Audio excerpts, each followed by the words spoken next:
On to That's Football. Tonight it's going to be Everton against Burnley in the Premier League. Not traditionally the most sexy of features, but let's see if we can have a little bit of fun and make it interesting. Delighted to be with you guys as always. Really appreciate you giving up your time. Bloody Burnley. I'm already reading the comments in the chat. Bloody Burnley, I know, but we'll make the best of it, folks. We'll have a bit of fun together and we'll enjoy the game. I know a lot of you are going, hang on, this isn't Mark. It's Ballbridge. You'll get used to me. My name's Craig. If you're here for the first time, then, welcome. Great to have you in. Where's Mark? I'm just going to not read out the Where's Mark stuff anymore because by the end of the game, you'll all love me. We'll be all besties again by the end of the game. Mark's over for the Anfield Agenda. He's definitely not an Anfield Agenda. He is, of course, on That Football. No, he's not. He's definitely over on the United Stand. What's that other channel called? The United Stand, Craig. Yeah, stop plugging your own stuff, fella. It's not about you. As a United fan, love your content, Ballbridge. Thank you, mate. Appreciate it. I will go through the starting 11s, but first of all, I thought we could have a little chat around the weekend's games and anything that you guys took from the games that you want to talk about. Obviously, a lot of you guys, United fans, probably want to talk about Ronaldo. Me being a Liverpool fan, I'd like to talk about the incident with young Harvey Elliot and how proud I am of the way that he's handled himself on that one. What bet you have? None. Or with Goldbridge, we have a £500 charity bet on me and Mark. If Liverpool finish above United, then he has to pay my charity. If United finish above Liverpool, I have to pay Mark's charity. And if either of the teams go and win the league, then I think there's a £250 bonus. Hang on, I'm just going to lean this back a tiny bit. I'm still working with a new computer chair, so I'm still getting used to it, but lovely to see you guys in the chat. I don't do the or questions, by the way. I can already see a load of people in there going, would you prefer this person or that person? I'm going to hire my chair up a little bit. Hang on. Oh, that's the wrong way. Bear with me as I work through this process. I'm trying to find the right height here for the studio because it's obviously different on Anfield Agenda, and here on That's Football, I'm trying to find the right height so Drawdy doesn't give out to me. I think we're nearly there. If I lean back a little bit, what do you think? I'll be there, Drawdy? Don't want Ben to give out to me. He's a very hard taskmaster, is Drawty. Who do I think will win the Champions League? It's impossible to say. I mean, you can make an argument for any of the English teams. You can make an argument for Bayern Munich. And then before you look at your outsiders, like obviously, who knows what Real Madrid will do this season? We look at PSG, we see Messi, we see Neymar, we see Mbappe, and you think, can anybody stop them realistically? Yes, is my answer to that, by the way. I think and hope somebody can, because I don't want City or PSG ever winning the Champions League, if I'm being really honest with you. Sorry, my phone's flashing up here now. So yeah, get your comments coming in, ladies and gentlemen. My favourite ball blow, keep it up. Thank you, Luca. Really appreciate that. Potato Bridge, all right there, Dylan. Relax there, fella. I mean, Ball Bridge, fine. Goat Bridge, fine. B-Tech, Gold Bridge, fine. But relax with the potato stuff, dude. We're all friends here. Love you too, Debbie. Nice to see you in the chat. Prediction on Barca versus Bayern. I will be covering that game tomorrow on That's Football, by the way, so we will get to enjoy that one together, and it is set up to be a cracking game of football, isn't it? So I hope you can join me for that. We'll be doing the Barca Bayern game tomorrow, and I'll also be keeping an eye on the Chelsea Zenit game as well, which is going on at the same time. So yeah, I hope you guys can join me for that when we have a little bit of fun. Look at the love in the chat. I'll tell you what. You helped me on my 40th on Saturday. You were all lovely and you sent me off and had a great evening. Put me in fine form for the weekend. I'm back on That Football again. And you guys are showing the love. I absolutely love it. No, Mark isn't going to be on, for those that are asking. He's had a really busy day and he's got some stuff to do on the United Stand. So it's just Ballbridge, or Craig, as I'm known to my family today. So yeah, great to be here with you guys. Got my new computer chair, so I'm feeling a bit more luxurious. I'm able to swing. I feel like a captain on the Starship Enterprise here, folks. My favourite Irish chap. Thank you very much, Daniel. You guys are so kind to me. I mean, I was real nervous about starting off the season on That Football because I did the Euros. It was fun. But, there was no real... I had Mark to support me. I had the other guys. But now it's just little old me and you guys. And I do love enjoying with the chat. I love it. I love having a crack with you guys. It's great fun. Right, so let's have a look at the starting 11s. Then we'll have a chat around the weekend and whatever games or whatever things it is that you guys want to discuss before this one, because big incidents over the weekend. Obviously, Cristiano Ronaldo going back to United, getting a brace on his debut back at Old Trafford, or should I say his second debut. Then we have obviously Manchester City going and beating Leicester by 1-0. Liverpool going and beating Leeds yesterday, and the incident with Harvey Elliot. And then of course we have to look at Chelsea 3-0 victory over Aston Villa as well, which sees teams locked at the top of the table. You know, Liverpool, isn't it Liverpool, Chelsea at the minute right now, and Manchester United are locked on 10 points with Manchester City then one behind in fourth. So let's have a look at the two starting lineups today, and then we'll go back into the chat and see how we're all feeling. Right, so Everton have gone for Jordan Pickford, Yerry Mina, Keane, Godfrey, Coleman, Alan, Decore and Digne, then Andros Townsend, Richarlison and Demarai Gray. So that's what Rafael Benitez has gone for Everton. It seems weird. It still feels weird saying this is what Rafael Benitez has chosen for Everton, but it is a weird world we're living in. And then for Burnley, bloody Burnley, it's Nick Pope, Loughton, Tarkowski, Ben Mee, Charlie Taylor, Goodmanson, Brownhill, Westwood, McNeil, Wood and Ashley Barnes. That's the 11 that Sean Dyche has gone with. What's the news on Harvey Elliott's injury, said Liam. Thank you for the super chat, dude. So what is the news on his injury? The injury is it was a dislocated ankle. That's all that we know. It was put back into place, and I believe tomorrow Harvey Elliott is going to go under the surgeon's knife. And after that, I don't know. I don't want to speculate as to how long he may or may not be out. It was a very innocuous injury, to say the least, yesterday. I mean, if I'm being really blunt about it, folks, and you know I'm always honest in my opinions, Mark messaged me last night saying, what do you think, red card or not red card? And I have to say, it never entered my head for the referee to go for the red card. Never once. This is the way I looked at that challenge yesterday. I mean, it's probably a really good example of why challenges from behind are banned, but not because of any malice. So if you've seen it, it was just awkward. So he won the ball with what we call a scissors challenge, or when I was playing, probably the type of thing that happened week in and week out. But he won the ball from behind, and it was the trailing leg that caught on Harvey Elliott's trailing left leg, and that's probably what caused the dislocation. So I feel like the red card was more as a result of the severity of the injury more than the actual challenge itself, if that makes any sense. I don't feel it was a red card. I've got to be honest. I don't feel it was a red card. I felt like it was because what happened to Harvey. If Harvey had got up and it had just been a little niggle or something, I think, you know, we probably would have just... He didn't even give the free at the time, actually, did he? So, yeah, for me, I felt like I can understand why Leeds fans be a little bit upset about it. I don't think Strike had any intent whatsoever to harm Harvey Elliott, so I just think it was really unfortunate. But I will say, the way Harvey Elliott handled himself, the way that he, you know, posted immediately to let fans know he was okay, the way he applauded on the way off in the stretcher, and the way he gave his shirt and boots to a young guy in the cubicle next to him in Leeds Infirmary Hospital just goes to show you the calibre of not just youngster at Liverpool, but we've seen what Marcus Rashford has done, we've seen what so many other young players have done. The calibre and the morals of the young footballers coming through today, it's incredible. There's just such good advocates for our sport, such good advocates for our football clubs, and we should be very proud of them. Because unlike, you know, the days when footballers used to have Monday clubs that go out on the piss or whatever, these guys are knuckling down. They're trying to be good role models for youngsters coming through. Obviously, the games have gone to another level, but with the work that Rashford and that has done as well, I think we should be very proud of this young group of footballers that are coming through. Cheers, buddy. You're a star, mate. Hope he's okay. Hashtag FSG out, said Liam. Thank you for the super chat. I didn't think it was a red. In my opinion, he was given a red because of the injury. Get well soon, Elliot, said Professor Smith. Mate, I'm kind of with you. I got to be honest with you. As I was saying earlier on, I don't think there was any malice in that challenge either. Was he out of control? I guess technically, but I still say I feel it was a tough red. I really do. I can understand why a Leeds fan would be like, all right, we're sorry about Harvey Elliott's injury, but a red. And of course, we've seen Darren McGallagher back up the officials today, as he always does, but there was no talk of why, if it was a red card, how did Craig Paulson miss it in the first instance, but there we go.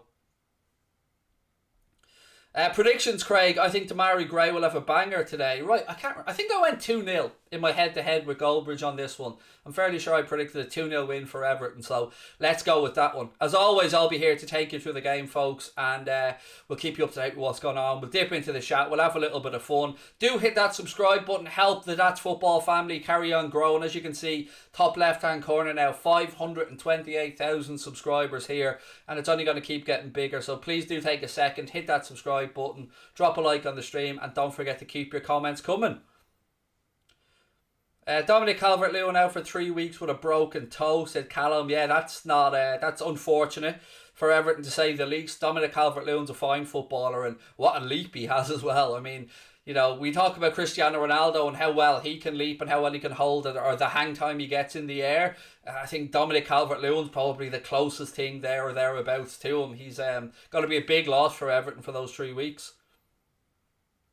Love from Belfast, said Dylan Henry. Love right back to you, dude. As I always say, one of my favourite cities in our beautiful island. On our beautiful island. Got to be careful what I say there, don't I? On our beautiful island. Jared's gone for a 1-0 win for Burnley. He thinks Burnley will win 1-0. Where are you from, says Leon Donker. I'm from Ireland. I am originally from Dublin, but now I live down the southeast of Ireland in Wexford.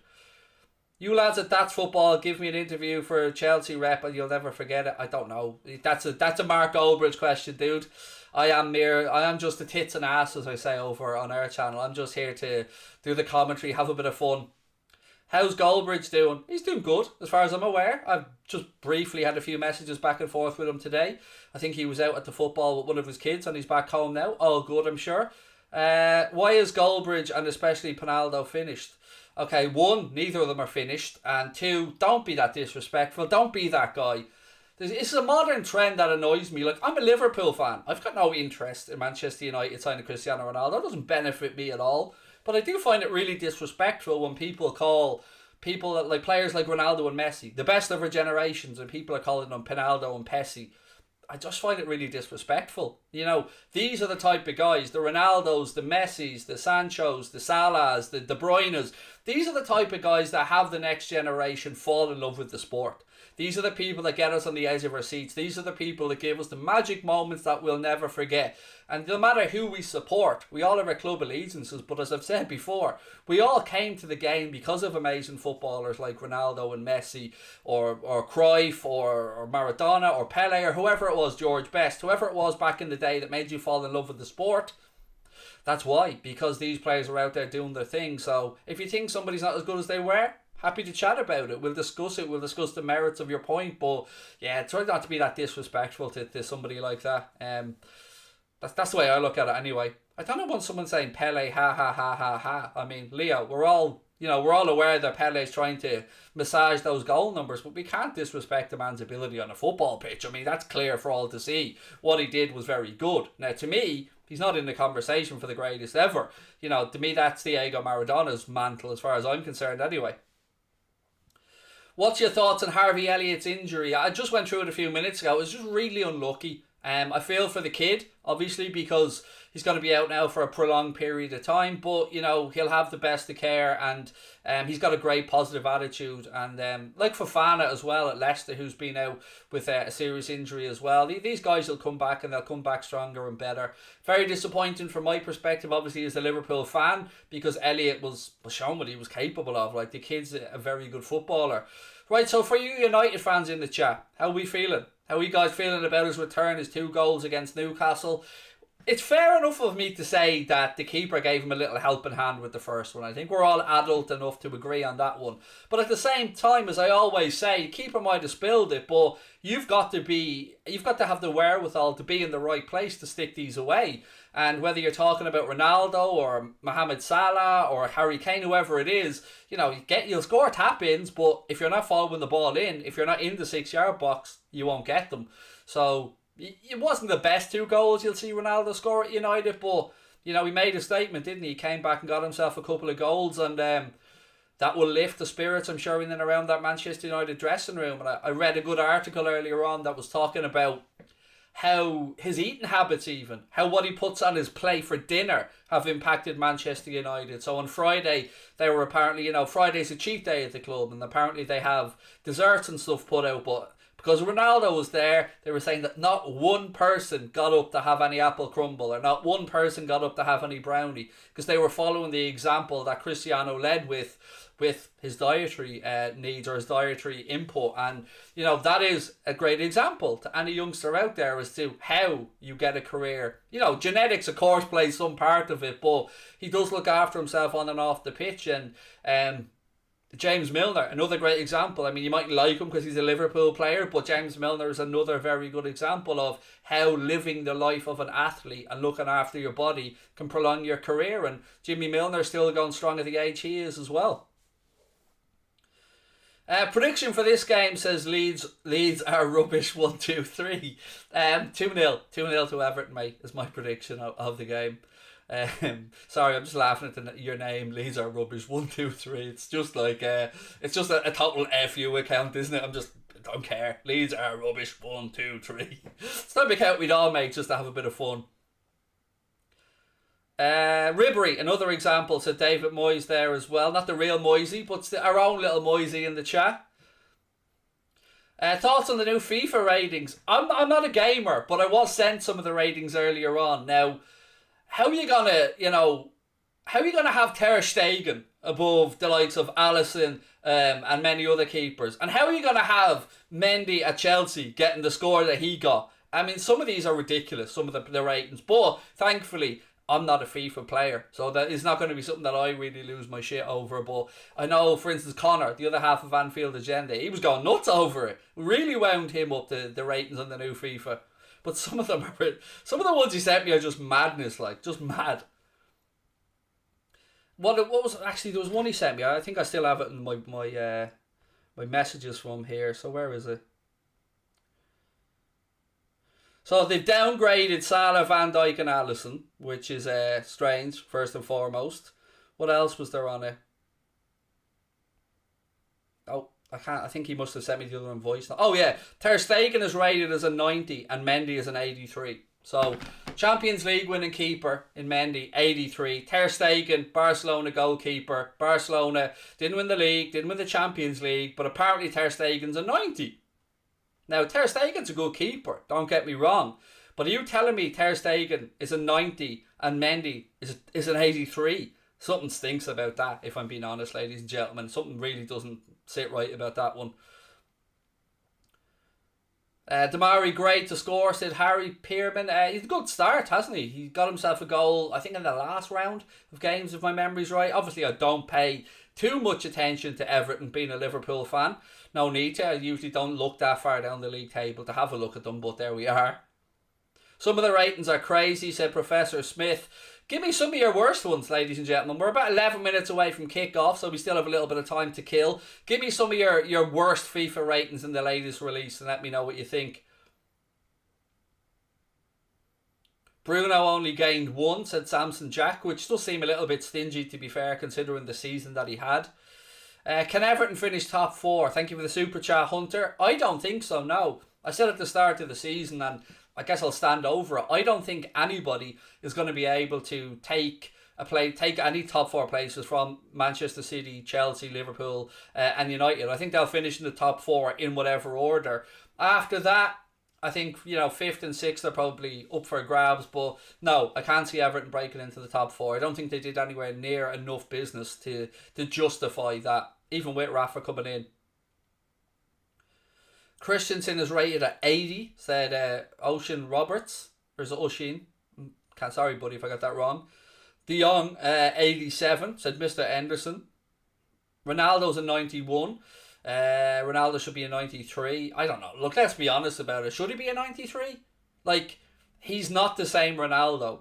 Now, I'm treading on thin ice here, ladies and gentlemen, I know. But I think we'll all agree that Ronaldo has changed his game and he's now more of a striker. Now, look, who am I to argue over FIFA ratings? You know what I mean? 1, I don't play the game, and 2, I'm not aware of the calibre of a 93 to a 91. What's the huge difference there? 2 points, you'll say, obviously, but Mendy goalkeeper, 83. Yeah, I know. I'm with Eamon on that one. Like, I mean, what the hell? Like, Mendy, 83. Champions League winning goalkeeper. Man coming in at 83, whereas Ter Stegen's a 90. That seems ludicrous to me. Greenwood, 79. Is that real? Is Mason Greenwood a 79? Now, I'm a Liverpool fan with no vested interest in Mason Greenwood, but 79? That seems ridiculously low. Mason Greenwood at 79. Mason Greenwood's a top talent. I don't know, folks. This is mad. Messi is a 93, said Dylan, and I think that's pants as well, if I'm being honest with you, for the same argument I just put up about Ronaldo. Like, nobody will deny they're the greatest players of a generation, but Father Time doesn't wait for these guys either. Like, they are on the decline, whether we all like to admit it or not. Whether you're a Messi fan or Ronaldo fan, they'll reinvent their games, they'll do different things. Ronaldo will continue to score goals as he does in abundance, but we'll all agree they're not in their prime. So, I don't know how Messi's a 93 at this point, I really don't. Pogba's an 84. Elliot's a 70. Well, that'll be upgraded, I'm sure, at the next available opportunity when Elliot gets back playing, because Foden's an 84. That's I don't know how I feel about that, actually. Foden has an 84. What's the general consensus in the chat over that one? Mason Greenwood at least 82. I would have said that's fair, mate, to be honest with you. Like, I think a Greenwood is right up there with Mount, with Foden. I'm pushing this because I'm a Liverpool fan, but I think Harvey Elliot will be right up there as well by the end of the season. And there is just great depth of talent coming through for the English game. Grealish an 84. Yeah, Connor was saying that to me, and immediately I thought, that's because it was £100 million move. That's because it was £100 million move to Manchester City. Like, whatever. I think, isn't he an 87 now, Grealish? Or am I mad on that? Someone said 84. I was sure he said 87, something like that. Bellingham is 79. Okay. But if you got Bellingham at 79 in the game, you'd be fairly happy with your purchase, wouldn't you? Where is Mark? He's here. Right there. In the palm of my hand. Say hi, Mark. No, he doesn't want to talk to you, mate. He's very shy. How long is Harvey Elliot out for? Any news? No news yet. He's going to be having an operation tomorrow on the ankle, and we'll know from then. I don't want to say, I want to give any timescales out because I don't want to give any misinformation out. Thoughts on Palace v Spurs? Bit of a shock result, HC, wasn't it? Those that know me know I don't get up that early, like, so 12:30 kickoff's a no for me usually. But when I woke up and I seen the result, I was a little bit shocked, like 3-0. But I watched the highlights of the game, and Palace played very well, and obviously Tanganga picked himself up a red card, which I thought was merited for the 2 yellows. But Palace, they looked like they had something about them, didn't they? And Hudson Edward coming on and, scoring after, less than 24 seconds or something like that. The fastest debut goal in the Premier League. And then he backed that up with a second one. They might have finally got that forward that they were after, because, look, Benteke wasn't going to be it, was he? So, yeah, it was a great result for Palace. 3-0. And there was encouraging signs in the last game as well, when I think it was a 2-2 draw in the game before.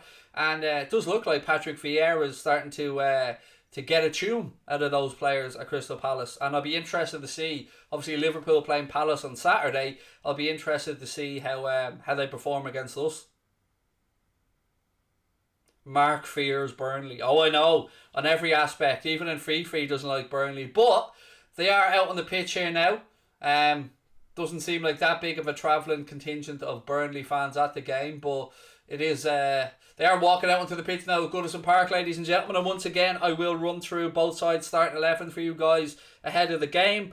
Rafael Benitez has selected Jordan Pickford, Yerry Mina, Michael Keane, Ben Godfrey to make up the back four for Everton. Then it's Seamus Coleman, Alan, Decore and Lucas Digne. Obviously Digne and Coleman playing as wing-backs there, with Alan and Decore as the two holding midfielders. Then Andros Townsend, Richarlison and Damari Gray make up the starting 11 for Everton.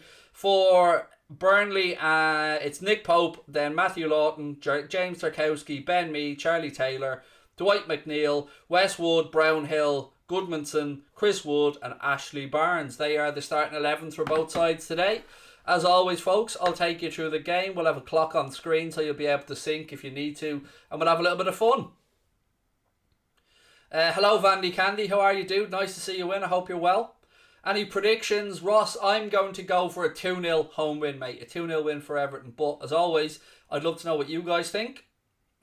Do a Sean Dyche impression. No, I'm not Goldbridge, mate. I have my own little quibbles and foibles that I do, and Sean Dyche impressions isn't really one of them. Although my voice is sounding a bit raspy at the minute because I'm getting over a sinus infection. Do a Mark impression. I don't even know where to start, honestly. I wouldn't know where to start to do a Goldbridge impression. Probably immediately you think of Alan Partridge, wouldn't you? And you'd work backwards from there. You kind of... Yeah, you'd retro build it from there maybe, but I don't know. I'll work on that one. I mean, remind me of that in a future stream. I'll have a go with it. And no, Calvert-Lewin isn't playing. He's out for, I think, 2 or 3 weeks. Somebody was saying earlier on with a broken toe. How was your birthday? It was lovely, thank you, Zoe. It was a really nice evening. Obviously, I was here with you guys for the game at 5:30, and then I got a takeaway and spent the evening with my family. And it was a real chilled 40th birthday, but I'm an old man, so what do you expect? Yes, Coleman is playing there today. He's I just went through the team a second ago. He's on the right hand side, obviously as a wing back, and Lucas Digne on the other side. Hello, by the way, just tuned in, said Sweezy, I think it is. Welcome in, nice to have you with us. Look, if you are joining us for the first time in that football and wondering, where the hell is Mark and who the hell is this bald clown sitting in the chair? Mark obviously won't be able to do all the games here throughout the season, so I'm being brought in as cover for the season. So my name is Craig. If you haven't seen me before, I think we'll get on just fine. We'll have a little bit of fun throughout the game. As always, I'm going to be here tomorrow as well. I'm going to be doing the Barcelona Bayern game, and I'm also going to be keeping an eye on the Chelsea Zenit game, so hope to see you guys for that one as well. And I'll be here lots throughout the season, so it'll be a mixture of me and Mark on That's Football here throughout the campaign. And I hope that you'll be alright when in times where it's not Mark and I'm here, because I know a lot of you tune in to see Mark, but he does need a break every now and again. He's a hard working dude. Scottish impression. Right, let me have a bash at that one then. No, I can't do, I feel like I'm going to offend anybody if I do an impression, because you just go fully stereotypical, don't you? So yeah, I don't want to offend anybody. When did you go bald? I'm genuinely not bald. I've said this so many times. My wife thinks I look like a scruffy git when I've got hair, so she makes me shave it because she prefers me with a bald head. Genuine story. Whether I probably have a few bald patches at this point, yeah, I'm 40 years of age, I'm sure I do, but I started shaving my head properly when I was about 25, something like that, 25, 26. Coleman has been such a bargain, absolutely. I mean, what did they pay, 50 grand or something, if even, from Sligo Rovers when they brought him into Everton? Definite bargain. We are just about to get on the way at Goodison Park, ladies and gentlemen. Everton playing from left to right in the first half. This is the last game of game week number 4. So again, get your FPL ready. I've done alright this week, just about the average score, which is good enough for me because I'm pretty crap at FPL, to be honest with you. Right, we're about to get underway. I'll start the clock. The players have just taken a knee. Just waiting for the referee to blow his whistle. And we'll be underway at Goodison Park. We are on the way. Clock is on the screen there if anybody needs to sync. You do not look 40, mate. You're doing well. Thank you, Sophie. Sophie's my new bestie. Well played, Sophie. It's probably because I haven't done a tap, Sophie. Do you know what I mean? I haven't done a tap. I'm a lazy git. Glad you're on here, mate. You're a great presenter, said Harry Falco. Much love, Harry. Thank you, mate. You guys do really have really welcomed me onto the channel, and it means a lot to me. Because it's very daunting when you come on and do something like this, you know, someone else's channel. Anyway, let's have a look at the game here. Immediately ball breaks in midfield and the Corey looks to knock it forward, but Burnley looking for Wood. It's headed away. I will keep you up to date if we've any developments in it or anything. Do a Dustin the Turkey impression. I think I used to have a Dustin impression, actually. People maybe who aren't Irish don't understand who the hell Dustin the Turkey is, and why would you? No, I don't want to do any impressions. I can do Snotzer, that used to be on Zig and Zag. Do you remember him? Score rain. That's my impression of Snotzer. Not many people probably know who the hell that is anyway. Thoughts on Emma Raducanu? I watched that game on Saturday, Thomas, and wow. The standard from both those young ladies was simply phenomenal. And to think that Raducanu went 10 games, came in, had to go through qualifying to get into the US Open and didn't drop a set through 10 games from qualifying right the way through the main draw. We have an injury already here. Richarlison down. It looks like Rafael Benitez injury woes may be about to worsen. Everton medical staff are on the field, and I'll keep you up to date with what's going on here. I haven't seen yet how he's sitting up, so I think he could be okay. Doesn't look to be that serious a knock, but I'm not really sure how it came about. I didn't see the incident. She's got a big future, absolutely. Do you think she only said her A levels or something 3 months ago, and there she was on Saturday picking up. He's got the thumbs up from the medical staff anyway, so it looks like Richarlison will be all right to carry on. Yeah, $2.5 million, not too shabby, was it? 3 months after sitting your A levels. Much love to you and your family from a Bayern fan. Hope to meet Liverpool in the Champions League. So coldish. Yeah, I wouldn't mind that time myself, mate. And very, very much appreciated for the super chat, dude. Thank you. Right, we're back on the way anyway. Free kick here, which Alan takes quickly for Everton.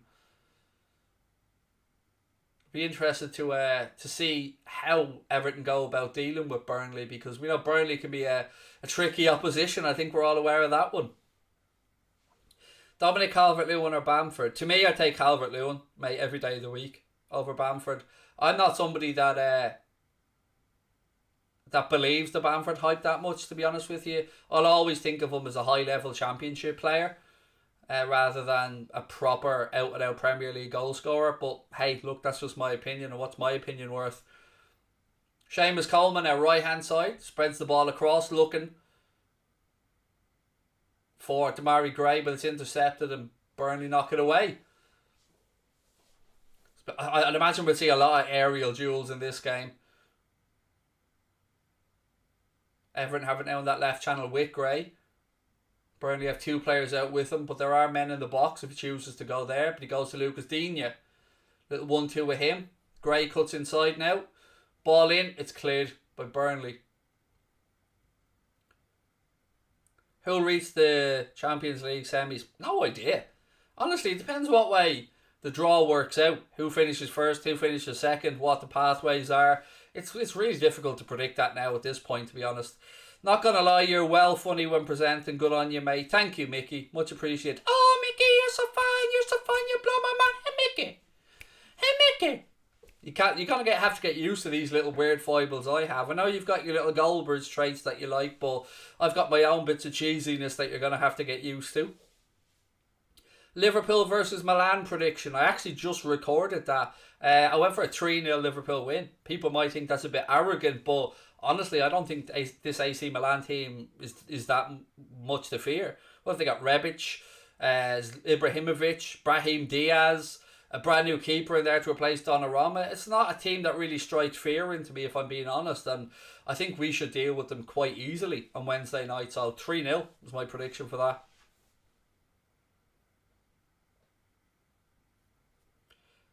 Are Mayo the Tottenham of Gaelic football?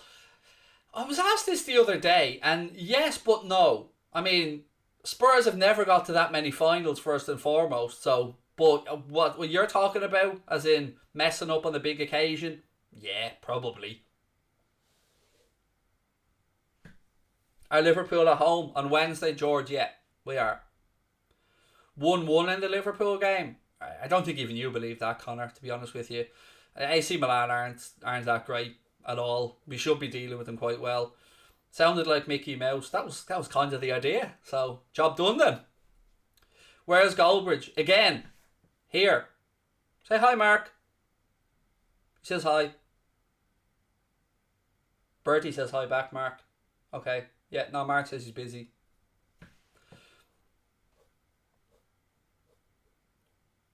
You forgot Giroud. Yeah, well, Van Dijk will pocket him, so there's no need to worry about Giroud.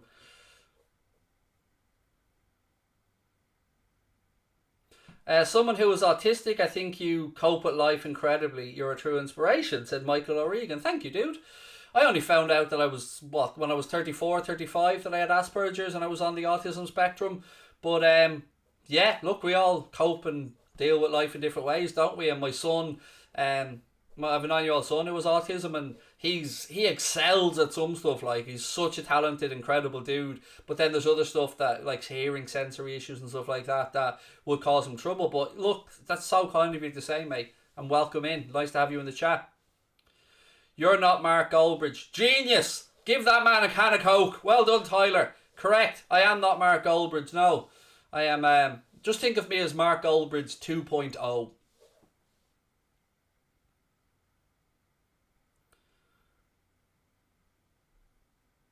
You're a good man, you replied. Always try to reply, Bertie. I try and be as interactive as I can in the chat. But we do have a game underway as well, folks. The clock's ticking towards 7 minutes now.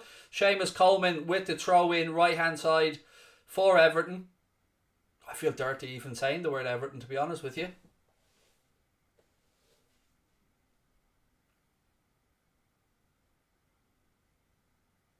Bit of a ricochet there. Burnley players running into each other. Everton win the ball back. It's weird seeing Andros Townsend. It feels like he's been around forever, doesn't it? I still think of Andros Townsend as the young lad coming through with Spurs, by the way. What channel? It's on Sky Sports main event. At least that's where I'm watching it anyway. My day's been very good, Bertie, my man. Very good. I hope yours has as well. Just getting over this sinus thing. So, yeah, each day it's getting a bit clearer and I'm feeling a bit better, which is great. I was pretty unhealthy after I came back from the Warrington fight. I must have picked up a sinus thing or something on the plane. And yes, it definitely isn't COVID, by the way. Just to make that one really clear. And I'm looking forward to the AJ fight coming up as well in a couple of weeks' time in London. Cannot wait for that one. Anybody in the chat going to the AJ fight?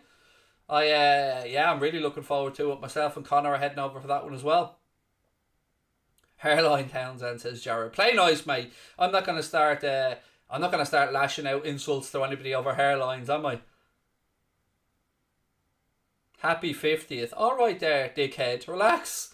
Do you know what I mean? If I do hit 50, by the way, I'll be the first in 4 generations of my immediate bloodline to hit 50. My great granddad died in his 30s. My granddad died when he was 38. My dad died when he was 45. So if I do hit 50, you know, I'll be booking a trend. So I'm looking to hit that number at some point. Yeah, well, at some point, he says. Probably in 10 years when I'll be that age.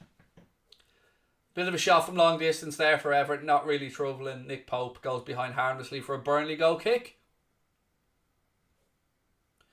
He's 39.1 from what I heard. Yes, Avnish knows. Avnish watches Anfield Agenda. Well played. My wife even got me a birthday cake that said 39.1 Avnish because she knew I refused to acknowledge the 4-0.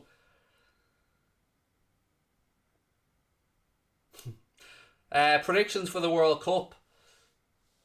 I don't know, but I have a feeling it's going to be a great tournament. I really do. I can safely predict that Ireland won't be in it with the looks of things. We're building for the future, obviously. But yeah, it's going to be interesting. We've obviously got France, Brazil, England have to be mentioned in thereabouts as well. Italy.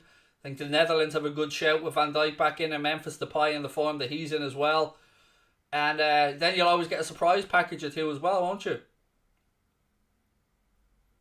Do you think United will be a threat to the title in Champions League? Excuse me. As I said, yeah, I think all 4 teams, Liverpool, Manchester United, Chelsea, Manchester City, we can all look at our team and say we can make a fair argument as to why we believe we could go deep into the Champions League or, with a bit of luck on our sides, could win the Premier League. That's what makes it so exciting this season. I think there genuinely are 4 teams that can compete very well on those fronts. United have an abundance of attacking ability. Liverpool have finally sorted out our defensive headaches. We've enough cover there at centre back as well.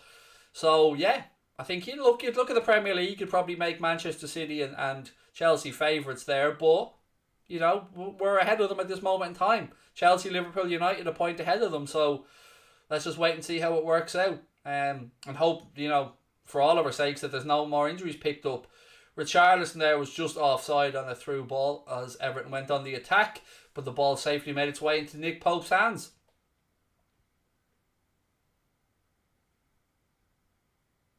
You're so peng and fit. What are you deleting that shit for? Do you know what I mean? Anybody who calls me good will take it. Do you know what I mean? All the Craig propaganda is positive. We'll let that shit go all the time. Opinions on Jude Bellingham. He's an extremely talented footballer. You know, he's got the world at his feet. Himself, Pedri at Barcelona, you know, 2 absolutely stunning players playing on the continent, and we'd like to see them in the Premier League, wouldn't we, if we're being honest? What do I think of the tackle on Elliot? I don't think there was any bad intent whatsoever. I think it was just unfortunate and awkward, and there was nobody meant to harm anybody. I wouldn't say that about Strike whatsoever. It was just a really unfortunate set of circumstances. Am I an Everton fan? No, mate. I think completely the opposite direction. I'm a Liverpool fan. Craig, who was the largest package in the league? I'm not touching that, Ross. Not touching that, my man. I'll leave that to you to discuss in the chat. Thank you for the super chat and all, Ross, but I'm not answering that question, mate. What you doing sitting on the chair? What, do you want me to do, a headstand or something, mate? Or, go into the downward dog position? What am I supposed to do on the chair? Sitting on it's what you do with a chair, mate. I don't know, I know everybody has their own little things in their own house and all, but, I'm not going into full-on gymnastics mode here. I'm just sitting on it, trying to enjoy the game. I mean, if I tried to do a headstand, it'd probably make for funny content as I kick my iMac off the table and smash the camera and the green screen comes falling down.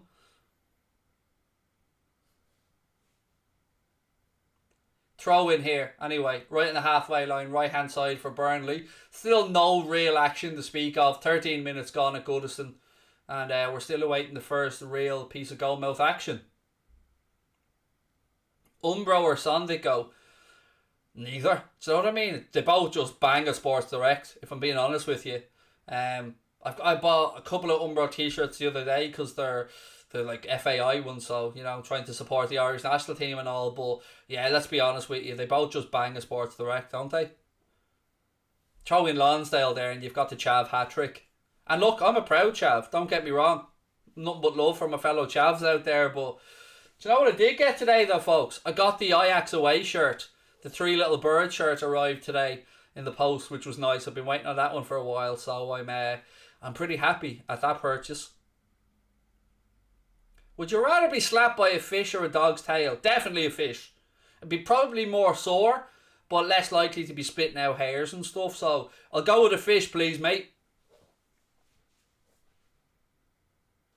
Burnley in possession now, working the ball out left-hand side. Dwight McNeil drifts in. Goes all the way across from left to right and then spreads the ball out right-hand side. Ball down into the channel. Obviously, the job here is to get the ball into the box towards Chris Wood and Ashley Barnes. Me tries to nod it forward, but puts it behind. It'll be a goal kick to Everton.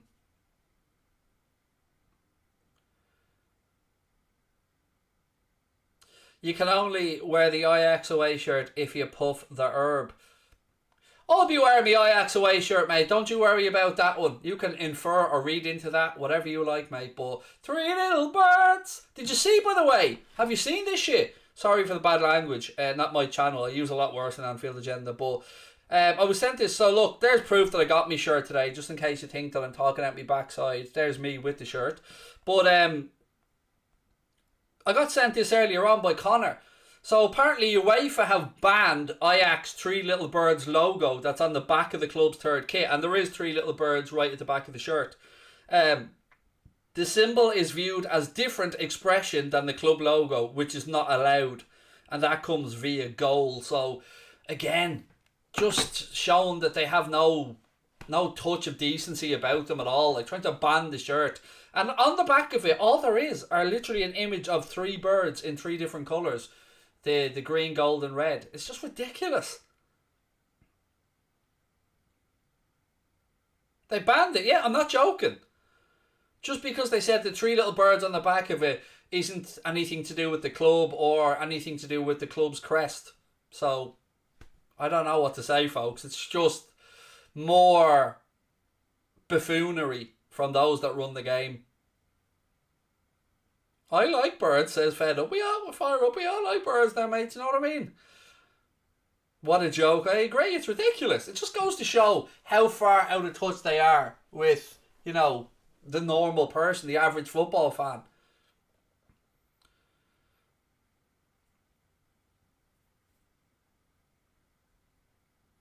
Everton with a free kick here. Deep inside their own half. Ball gets launched forward towards Richarlison. It drops, but Nick Pope comes out and gathers it. But Everton can have Angry Birds. That's different. Angry Birds is their sleeve sponsor, so that's why they're allowed to have it.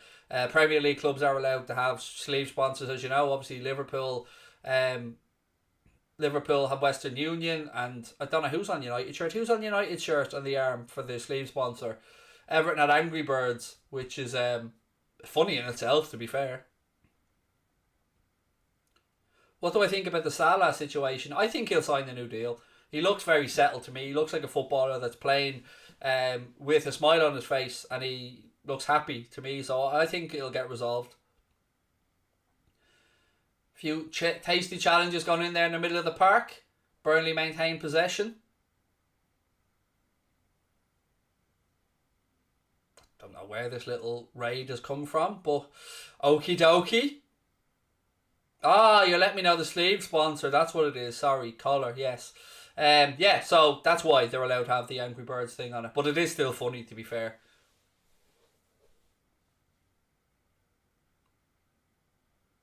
Man City's third kit is ugly. Man City are irrelevant. Let's just not discuss Manchester City or PSG. To me, they're just irrelevant in football. I don't have time for either of the clubs. Don't care about either of them. Really, please, like I don't. I just hope, for the sake of football, that neither of them ever win the European Cup. Thoughts on Brighton and the Irishman Connolly? He's a bit hit and miss, Connolly. I don't think he's quite there yet. He's got a touch of the Dan Jameses, the Adama Traore's, a lot of pace and directness, but lacking that bit of guile or that little bit of quality in the final third, really. Oh, chance there for Wood. Came across the penalty area. Wood gets a touch on it. He's looking for a corner, but I think the ref's given a goal kick to Everton. Burnley working out right hand side. Early ball into the box. Stummied by Barnes, and then Wood tries to just guide it on, but doesn't get a great connection on it. It does actually come off Yerry Mina's head. He's spot on to want the corner. Has he given the corner? I think the ref has changed his mind in the end and given the corner, but he was spot on there, Wood. It did take a touch off Yerry Mina.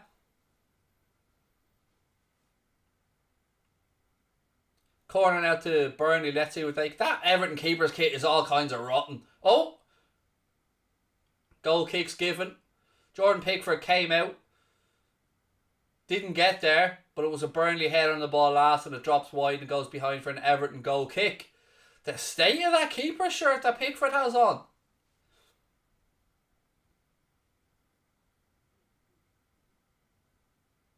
Imagine Arsenal Sports Direct on the jersey.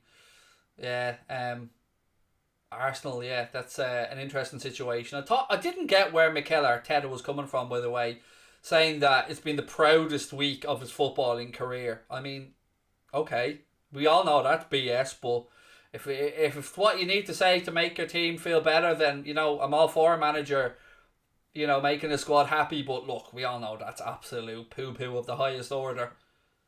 Proudest week of his managerial career. Lad, you beat Norwich 1-0. Chill. I'm sure you've had better weeks in your entire football career during your time playing at Everton or Arsenal or being Pep Guardiola's assistant. I'm sure you've had better weeks, mate, than beating Norwich 1-0. I think any of us have fallen for that. Favourite NFL team? I do actually have one, to be fair. I'm a complete blow-in, by the way, to NFL. Yeah, it was only the last 18 months or so that I really start watching it and getting into it.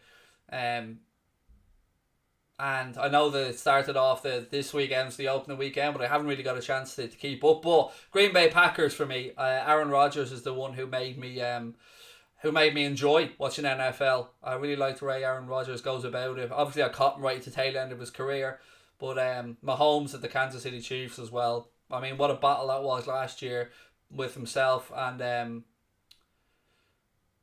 sorry, 1 second. Himself and Brady, sorry, I was just watching the game. At the Buccaneers, the GOAT versus the young upstart, and Brady was able to get the job done. But yeah, it's once you get past the 50,000 ads and the fact that an hour long game takes 3.5 hours, I enjoy NFL, to be honest.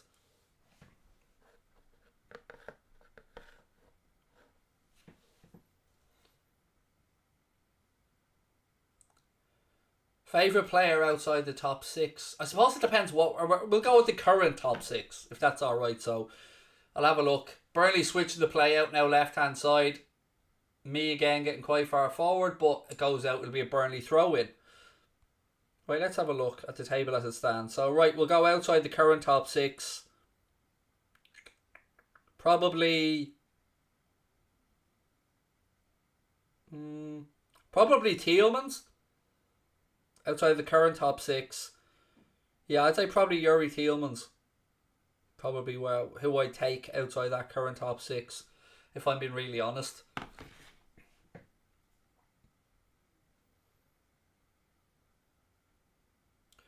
Class win from Katie and Connor, but Josh Warrington can't take the power. What's your thoughts? I was at that fight, Kyle, as you know, probably, and the two rounds that we've seen what we've seen from Josh Warrington was a high guard, first and foremost, so he was obviously very wary of the power, but there was a couple of left hook exchanges in that fight that seemed, even I think Tony Bellew was saying for the zone that he thought that he was worried about Warrington, and it'll be very interesting to see if we see a third fight between the two, because we didn't really get an answer, did we, with the head clash and the fight having to be stopped as a technical draw at the end of the second round. But yeah, I don't know if we'll see a third, to be honest, but I think we'd like to.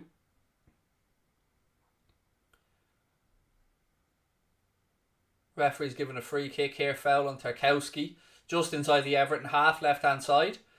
What's somebody say here? When is your getaway holiday? Next international break. So I think the 6th to the 13th of October, we're heading over to Spain for a week. Catch the Tyrone game at the weekend? I didn't. I was actually on here doing a watch-along of the Chelsea Villa game on Saturday when it was on. But what a win from Tyrone, and Mayo's hoodoo in finals continues. Where are you going?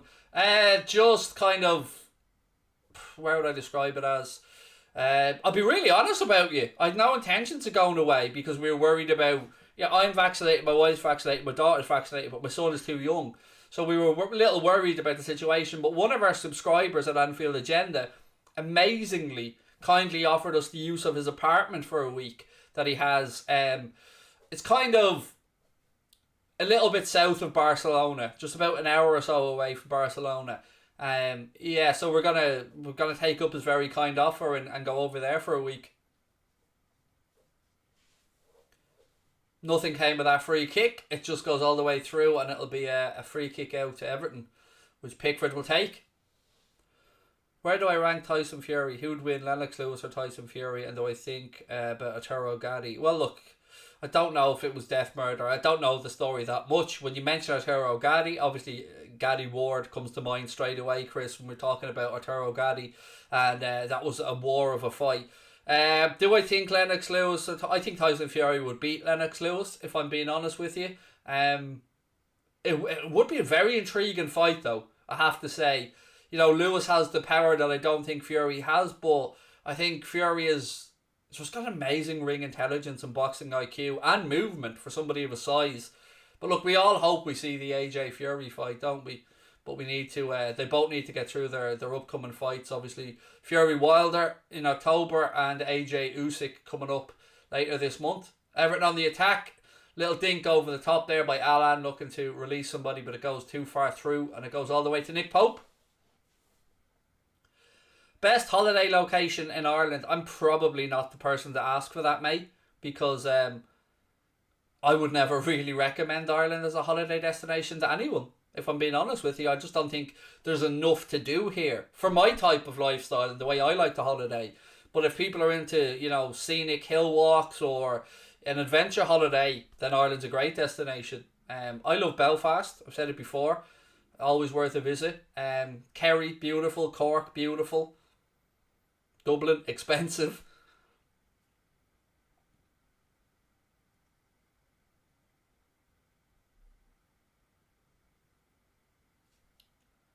Burnley, again, long ball into the box, looking for Chris Wood. Does well, hooks it back forward. Barnes touches it on, strike! Straight at Jordan Pickford.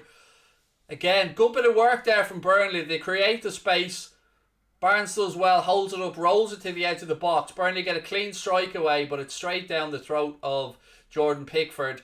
A yard either side, and you'd have to say that's probably in. It was Brownhill with the strike. He goes for the side footer instead of... I actually say it goes for the side footer instead of power, but he didn't really direct it that well.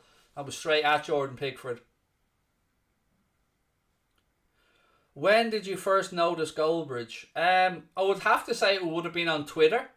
I would have seen clips on Twitter probably maybe 5 or 6 years ago on Twitter, something like that. I would have been just doing podcasts at that time, so I wouldn't have been on YouTube or anything, so I didn't really pay much attention to the YouTube landscape. But yeah. Oh! Great save from Pope. Was that Decore who burst into the penalty there? Yeah, for Everton. Great break into the box, but it was a very good but very strange save by Nick Pope. He just made himself big and used a strong right arm. But first real big chance of the game there for Everton. It was Decore bursting in. Has his shot first time. Good save by Pope. Townsend that was involved in the build-up rolls it in. Decore breaks into the penalty area. Has a touch. Bangs it straight away. But Nick Pope got a good strong right arm on it to keep it out. Can I say Brandon? Brandon, there you go. Said, done. Completed it, mate.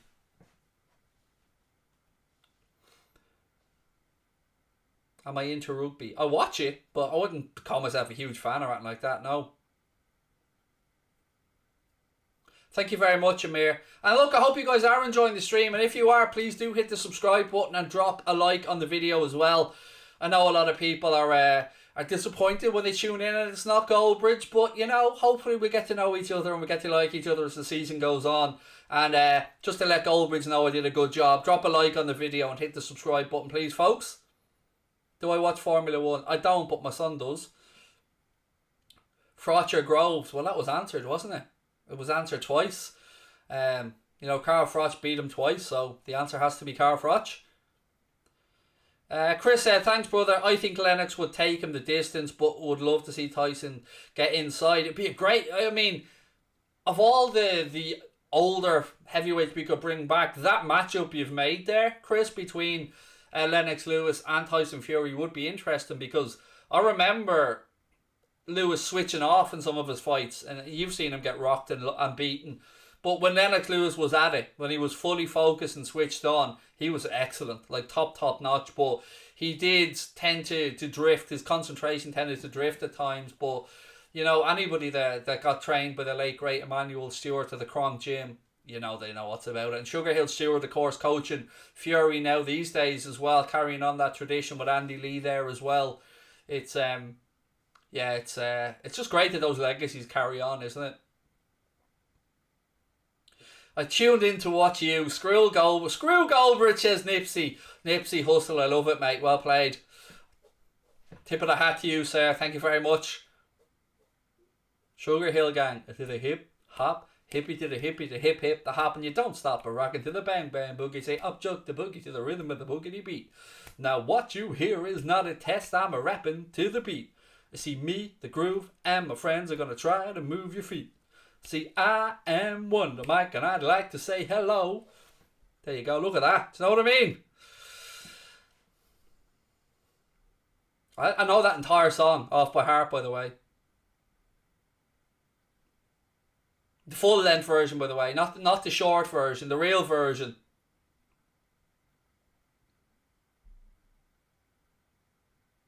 What a song that was, by the way, Rapper's Delight. Just a belter of a song. Rap Bridge. Somebody putting in the vomiting emojis. How dare you, sir?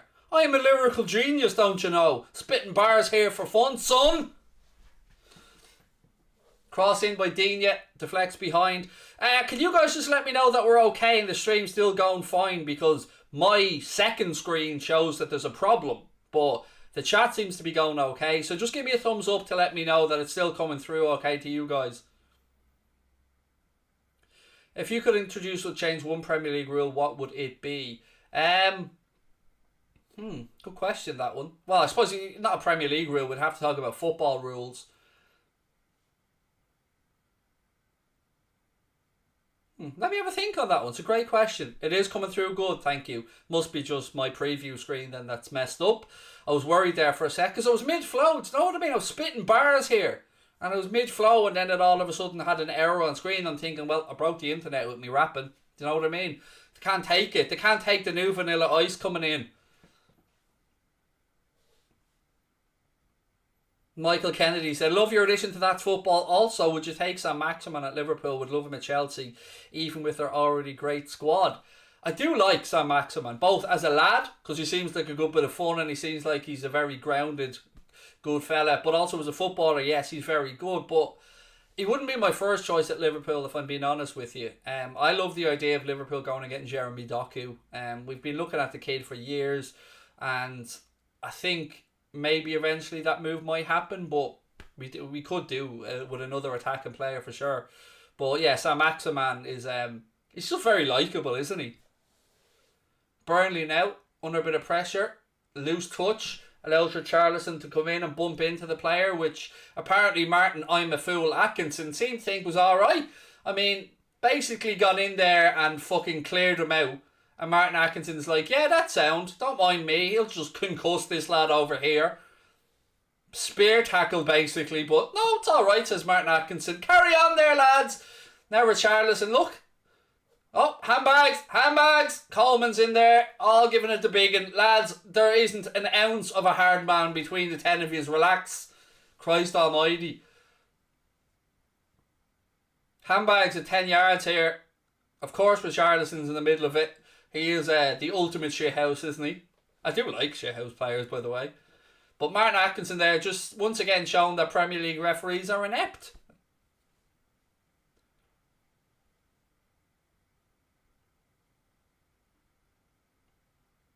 Where's Mark?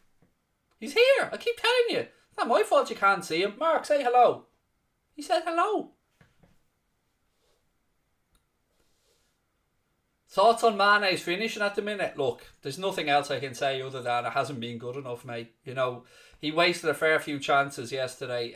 Got himself a goal, but it was a little bit selfish, I have to say, yesterday. There were times where he could have laid it off. And look, there were occasions where Mohamed Salah picked him out brilliantly as well. So, yeah, I think it was a bit selfish. But what do we think of that challenge, by the way? That Martin Atkinson deemed absolutely tickety-boo. He loves a tear up. But no, like, he's one of those players, Richarlison. He's your club player, you love him. You know what I mean? He's your shit house. Like, United fans maybe with Herrera, Liverpool with Suarez at the time, or Richarlison, or Chelsea back in the day with Diego Costa. He was one of those type of players that if they're in your team, you love them. But if they're not in your team, you absolutely despise them. But he's always involved, isn't he? He's always there. He's got a touch of the Antonio Rudigers about him as well. Always in there. Where there's trouble, he won't be too far away. And I like that type of player. One of those that, you know, you'd happily have in your team, but you try and keep them under control a little bit.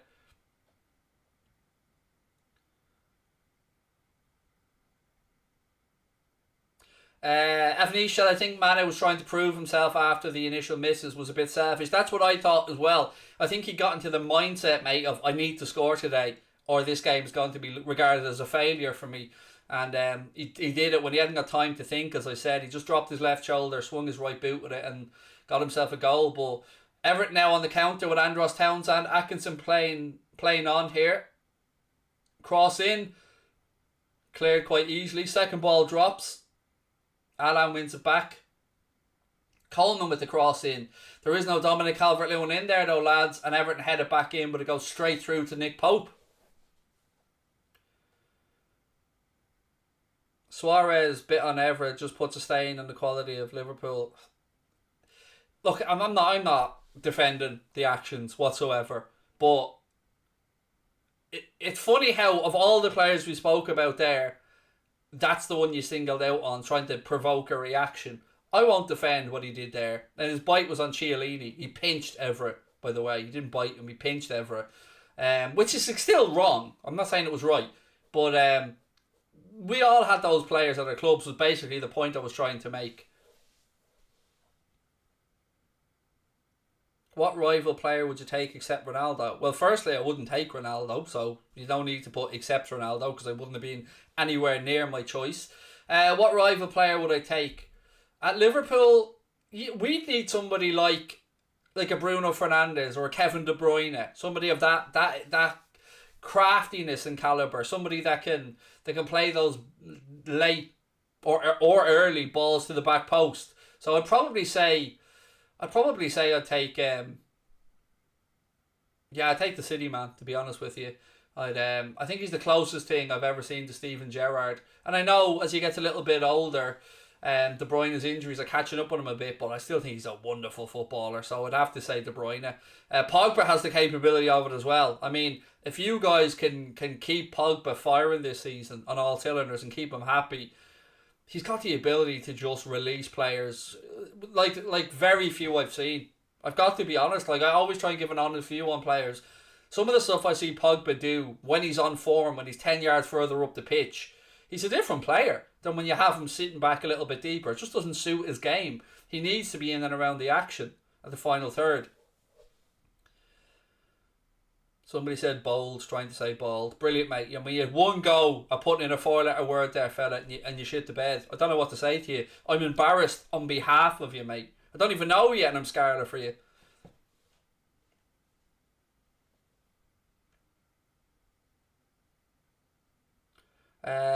Liverpool need a quality number 9. I don't think we do, to be honest with you, mate. Our system isn't set up that we... Oh, here we go. Coleman pulls it back. Oh, I steered it wide. Seamus Coleman pulled it back to Demarai Gray, who dropped off. The offside flag was up. Doesn't matter. No point talking about it. But yeah, it came from a throw-in. Coleman threw it to Richarlison. Yeah, the liner was right. The run from Coleman, he was offside. But he pulled it back looking for Demarai Gray, who dropped off just to around the penalty spot, but he steered it wide of the post. But as I said, it was offside. Richarlison now, he's kept onside here though. Ball in, it's blocked, it goes behind for an Everton corner. Humpty Dumpty, brilliant. Samson, I'm going to say it again. There is no proof that Humpty Dumpty was ever an egg. It was just an illustration that was used. There is no actual proof anywhere that Humpty Dumpty was an egg. So there's your little fact for the day, my man. Demarai Gray is better than Sadio Mane. Alright, mate. It's time to stop taking the tablets, mate. Whatever you're taking or whatever you're drinking, put it aside and come back to reality here, dude. We'll wait for you. We're all waiting for you to come back down to earth here so we can have a civilised, realistic conversation where we don't live in this alternative universe where we're trying to say Demarai Gray is better than Sadio Mane. Mate, Demarai Gray doesn't even believe that. Ball into the box. Everton player gets ahead on it. Godfrey goes behind for a goal kick. Joel Morris, thank you for the super chat. Joel said, do I think Paolo Maldini would have fitted into the Premier League? Yes. Maldini would have fitted into any generation, at any time, in any league. He's just that good, man. Do you know what I mean? So yes, I do believe Maldini would absolutely fit in, as would Puyol. He's a Liverpool fan, but I kind of like this guy, said LF. Mate, you're going to love me.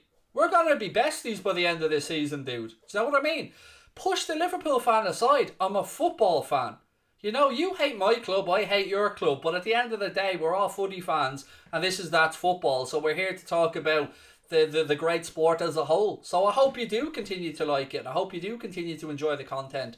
And give me a good report to Mr. Goldbridge. So hit that subscribe button, drop a like on the video, and keep your comments coming. I'm having great fun tonight interacting with you guys. You're a great bunch.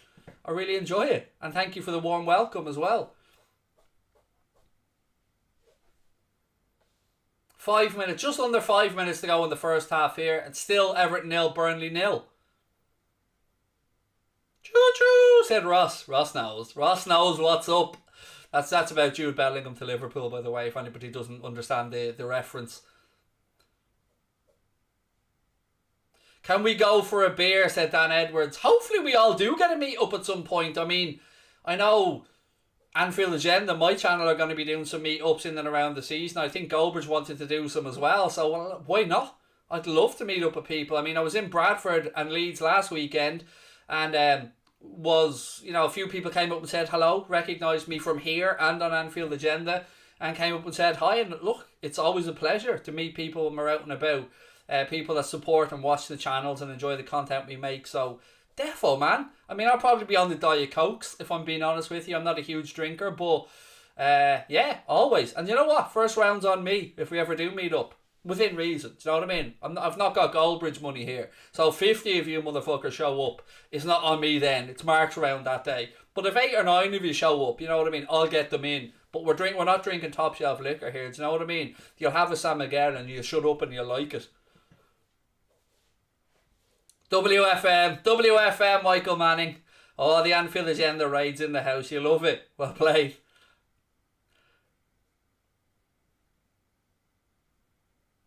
Liverpool have the perfect chant for Jude Bellingham. You bet your ass we do. It's ready and waiting from na na na na na na na na na na na. Hey Jude, Jude, Jude, Jude, Jude, Jude.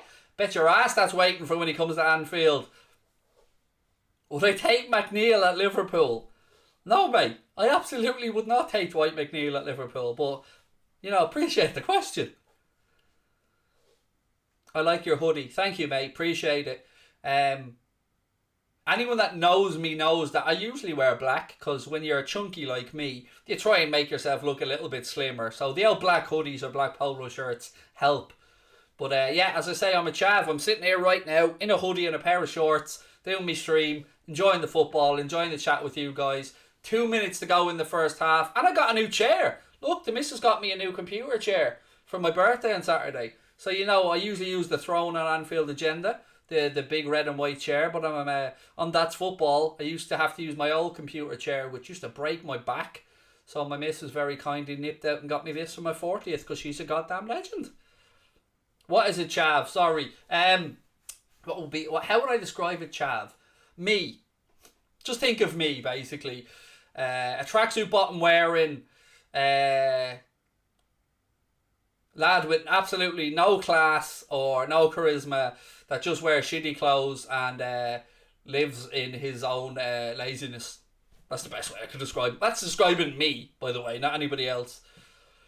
What have we got? Amir this is a difficult name to pronounce, dude.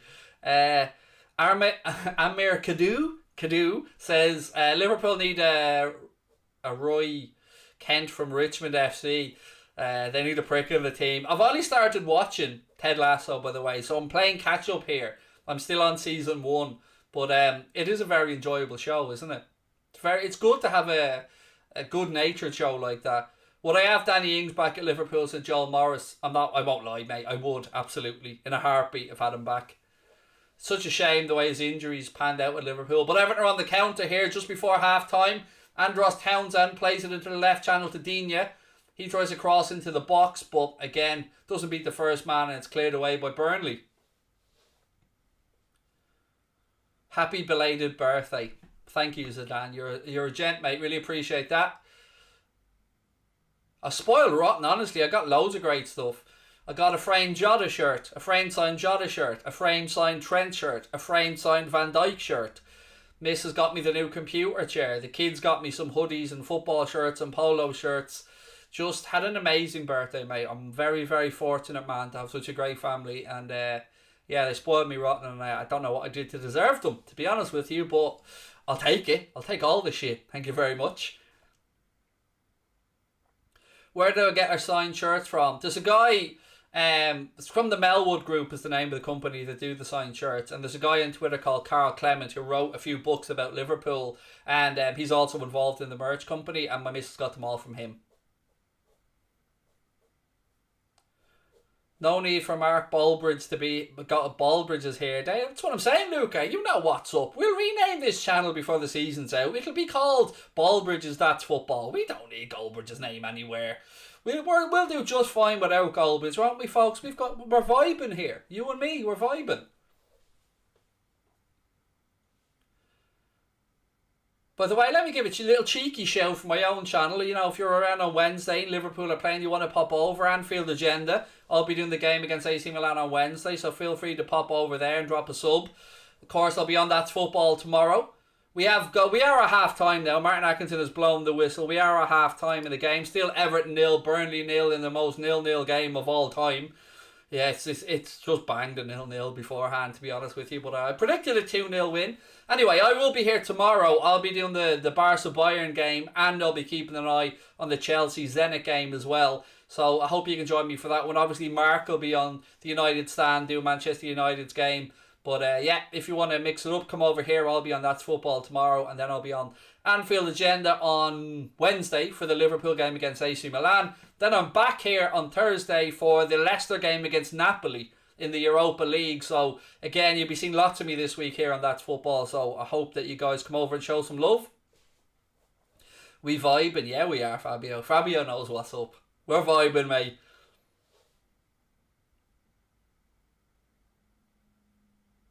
I don't know what the Baldbridge speaker things is. My volume not high enough? It looks like it's high enough here with my soundbar. No news on Harvey Elliot, mate. No, not that I'm aware of, other than he will be going under the surgeon's knife tomorrow. I don't know if there's any ligament damage around the dislocated ankle. I believe it was popped back in. But other than that, I don't want to give anyone any fake information. So we'll just wait to hear what the club have to say on it. Super chat missed. My apologies. Let me go back up. LM, thank you very much for the super chat. My man said, thoughts on the World Cup being in December in 2022? I'll be honest with you, it stinks. I'm not going to sugarcoat it, mate. It absolutely stinks. When they got the World Cup, we were told that the season wasn't going to have to be moved. Things were going to have to be shaken up, that they were going to have the air-conditioned stadiums and all of this stuff that would mean that it was able to be played in the summer. And it turns out that it wasn't. How Qatar got given the World Cup in the first place, you know, I'll leave you to form your own opinions on that one. But to me, I've no doubt they'll host the tournament very well. I've seen some of the stadiums and some of the infrastructure they've put in place, and I think the fans will enjoy themselves over there. But the tournament being in December, it's a joke. There's nothing else to say in it. It's a joke. It shouldn't be. It's a summer tournament, and to move it there for the reasons they have, I don't agree with. If Qatar host it, fair enough, but it should be hosted at the same time as every other tournament in the summer, and I don't like that it was moved. That's just my own personal opinion on it. Favourite meal? Cheese pizza. I'm a man of simple pleasures, dude. Cheese pizza. Opinions on the 3 p.m. blackout. It's an antiquated rule that has no place in modern society, mate. I mean, look at it this way. So Cristiano Ronaldo made his second debut at Manchester United on Saturday. The whole world was tuning in. Everybody from around the world was able to watch the game unless you lived in the UK. And that doesn't sit right, does it? Because Old Trafford can only hold so many fans. And the rule was brought in to protect the live attendances at games. But that's before football and the Premier League in general became this behemoth that it has become. And look, I'm lucky in Ireland. Sometimes we get one 3 p.m. kickoff every Saturday. Last weekend they showed the United game. This weekend they're actually showing the Liverpool game. But what does it do? It forces us to use other means and ways to go about watching the game. So it's a lost revenue for the Premier League. I understand why it was brought in when it was, but it needs to be reevaluated. And yes, of course, there isn't just the Premier League to take into account. There's lower leagues as well, and attendances there have to be looked at. But let's be honest about it. If you want to watch Manchester United, or you want to watch Liverpool, or you want to watch Chelsea at 3 p.m. on a Saturday, you're not going to not watch them and go to a League One, a League Two, or a non-league game. You're most likely going to go about finding a different way to watch the game. And you all know what I'm talking about here. An LVPN, and you know what I'm saying. So it's ridiculous. And I think it's just, it baffles me that in the country that the league is based, those fans are the ones who can't watch every single game. You're over in America, or you're in Canada, or you're in Australia, or you're in Dubai or Abu Dhabi or other parts of the world, you're able to watch every single Premier League kickoff, no problem whatsoever. In England, no can do. That just does not compute to me. It doesn't make any sense. And I might be on my own on that one, but to me it just seems ridiculous that in this day and age, you can't watch every single one of your club's games. It's madness. Did I like Dirk Kuyt at Liverpool? Love them. Absolutely loved Dirk Kuyt and his work rate and everything about the man. What are my actual opinions on Everton as a Liverpool fan? I don't... Like, Everton fans they've always hated me, to be honest with you. I mean, I've always got a fair bit of grief off them, but that is what it is. And my opinion on Everton as a club, I don't really have one, to be honest with you. I didn't grow up with um, this divide in this. I didn't grow up in Liverpool, so I didn't have the Liverpool Everton divide. Some of my mates weren't Everton fans. I didn't go to school with Everton fans. My family hasn't been split. But I will say that there is quite a large contingent of Irish Everton fans, because when you go all the way back to emigration from Ireland, Liverpool was where the boat docked when it left Dublin port. So there's a lot of family ties from Irish people to the city of Liverpool, and some of them, of course, would be Evertonian fans or Everton fans, and some of them will be Liverpool fans. So I don't really have much of an opinion on the club, to be honest with you. They're just Everton. I don't look for that fixture when the fixtures come out. The United game's the one that I immediately look for.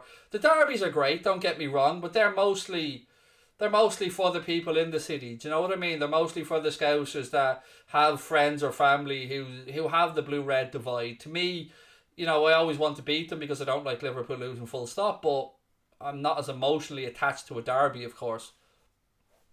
The United game for me is the one I grew up always keeping an eye out for. Kane is better than Salah.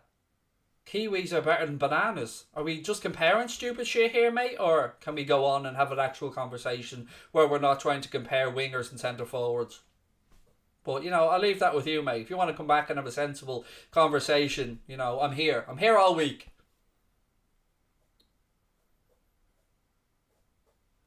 What are my thoughts on Rafa Benitez managing Everton? I don't have any issues with it. I've said this before, so I don't know how well everybody knows Rafa. I don't know what age the audience here are, or who you support, or what your preferences are. But Rafael Benitez has somebody that I think transcends football in the city of Liverpool. What he and his wife have done for the city, both from a charitable perspective, they've done some fantastic stuff like bring underprivileged kids across to Disneyland Paris and stuff. Rafael Benitez has always done great work in and around the Hillsborough Foundation, or the Hillsborough Support, or the Hillsborough Justice Group, and he's always been very vocal in his support of the city. Always kept his home in Merseyside as well. I think it's out in the Wirral, if my memory's right. Even when he was off managing other places, his family still lived here. His daughters were born and reared in Liverpool. So it wasn't a surprise when the job came up, because look, he'd take the Liverpool job in a heartbeat, but he's not going to get the Liverpool job again. So the Everton job came up. I think enough time has passed. I can understand why Evertonians, some of them might be against it. I absolutely respect their views on it, but to me, I didn't see it as much of an issue, because even Rafael Benitez is not going to have Everton winning shit, to be fair. So, do I think Ronaldo will end up like Suarez and take United nearly to the title, come up just short? I'm honestly unsure of where I am on the Ronaldo situation at United. Look, he'll score goals. Nobody's going to argue on that one. But I think maybe the bounce or the lift from him being in and around the club might push United on a bit more. But with regards to actual improving the football, I think United were already rather fortunate and spoiled. Spoiled probably not the right word. Lucky to have a very good attacking set of players as they have. So I think most people would have said that United going into this window would have wanted to bring in a centre back, a winger in Jadon Sancho, which was brought in. Varane was brought in, but it was a CDM. There was a holding midfielder issue. That, let's be fair, Fred is not great. McTominay, people's views are split on. I personally think a lot of people sleep on McTominay a bit. I think that McTominay could turn into a Jordan Henderson type player for Manchester United, but the position that United fans needed to strengthen, or United needed to strengthen, was in central midfield, and they didn't. So I think Ronaldo is a good signing, a very good signing to galvanise the club, the fan base, and lift the spirits. And again, the impact that he'll have on the training ground for the other youngsters coming through, that can't be quantified really either. So, there is a huge he can understand completely why United signed Ronaldo, but it didn't solve the area that needed to be solved, which was defensive midfield. Dominic Calvert-Lewin not even in the teams because he's got a broken toe there, lol. I mean, if you're going to come in and try and be a smart arse to people, lol, then, at least try and have a basis of the facts before you try and belittle others, lol. Okay? Lol. Lol. Bohemians or Shamrock Rovers? Neither for me, dude. Be Shelburne. So, yeah, I'm the third of those three. This Harry Kane lad in the chat's away with the fairies, isn't he? Like, Kane's better than everybody here. We get it, mate. Kane is fucking Bruce Lee, sliced bread, Muhammad Ali. Super for you. We get it. All good, man. Kane's the best person in the world ever. We get your opinion now. Please just toddle away like a nice fella and let us have a civilised conversation. Opinions on Oots and Edward. It looks like a really good piece of business for Crystal Palace. They badly needed a striker. Oots and Edward, I mean, we can only take at face value. He's played one game, scored 2 goals in the time he came on. He was linked with Leicester. He was linked with Liverpool at one point as well. And it'll be interesting to see how he gets on. But I think it's a good move for Crystal Palace.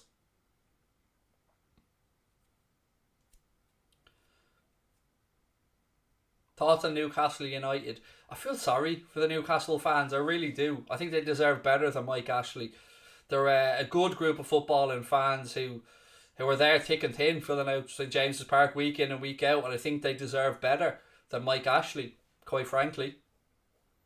Thoughts on Lukaku?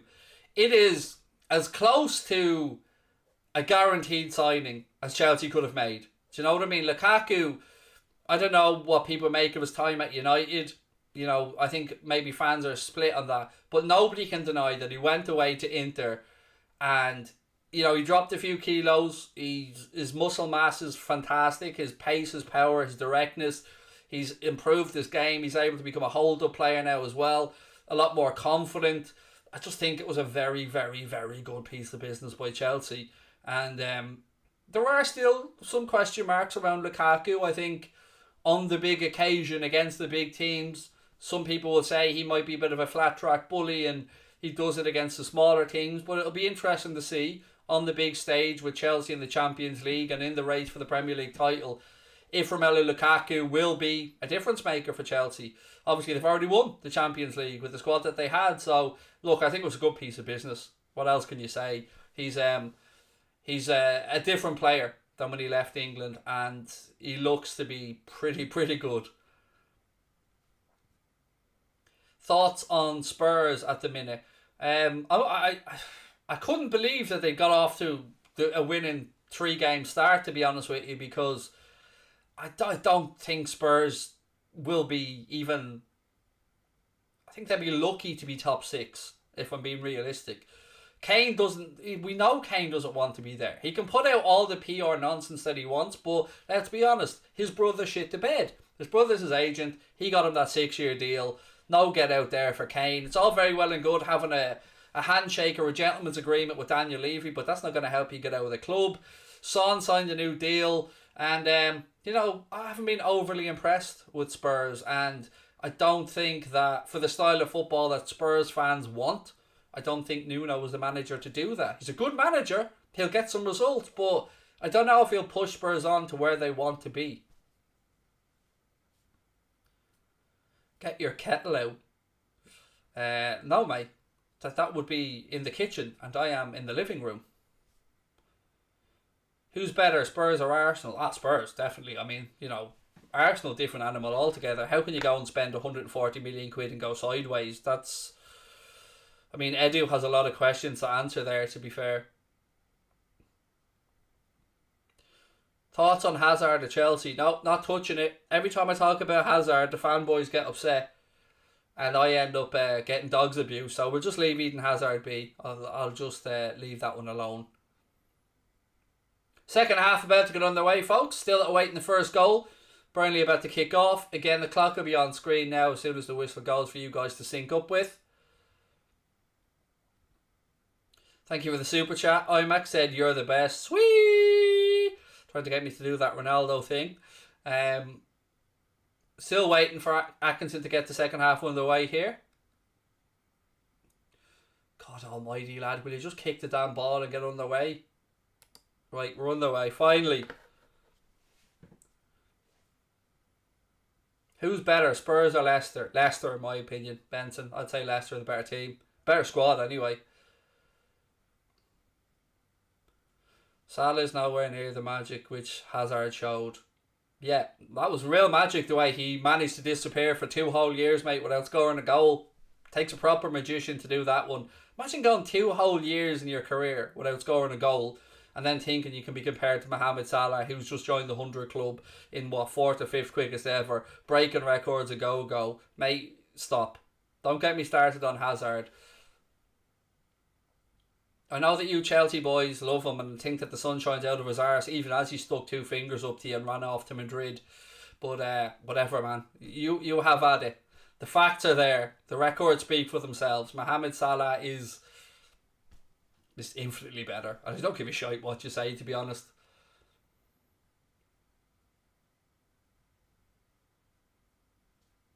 Imagine if Salah went a year, the fun you guys would have without scoring. Imagine Mo went an entire calendar year without scoring.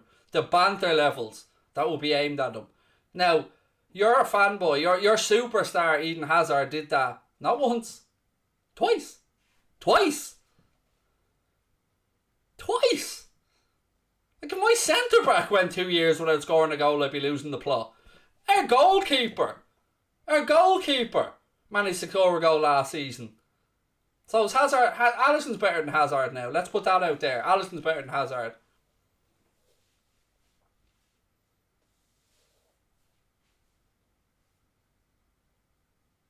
You're a hater. No, I'm not. I'm just giving you factual information. It's not my fault you can't take straightforward facts, mate. That you get upset when I tell you that Hazard's not as good as Salah. That's not my problem. You live in your little denial world as long as you want, dude. That's your right to do so. My right is to sit here and, tell you the truth. And the truth is, compare their numbers, and Eden Hazard isn't fit to lace Mohamed Salah's boots. If that makes you upset, my little princess, that's not my fault.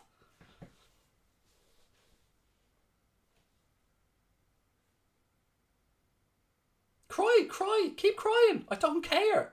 Hazard, again, as I'm going to point out, shows up to pre-season training unfit, overweight.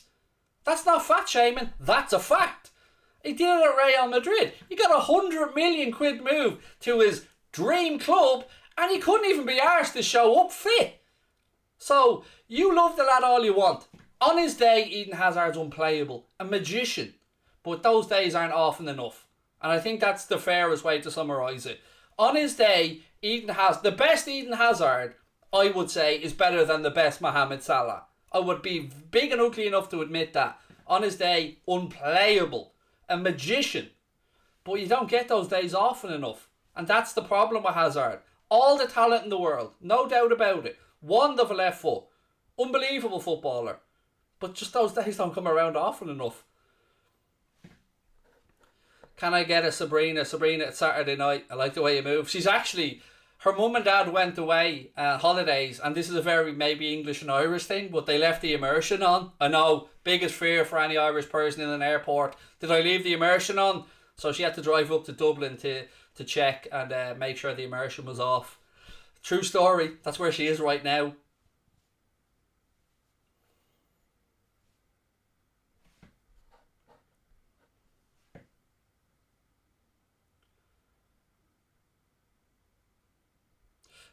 Spurs want Kessie. Thoughts? I think there'll be a lot of clubs. I mean, let's have a little look at who's available. And by the way, there's a free kick here that Rafa's not happy about.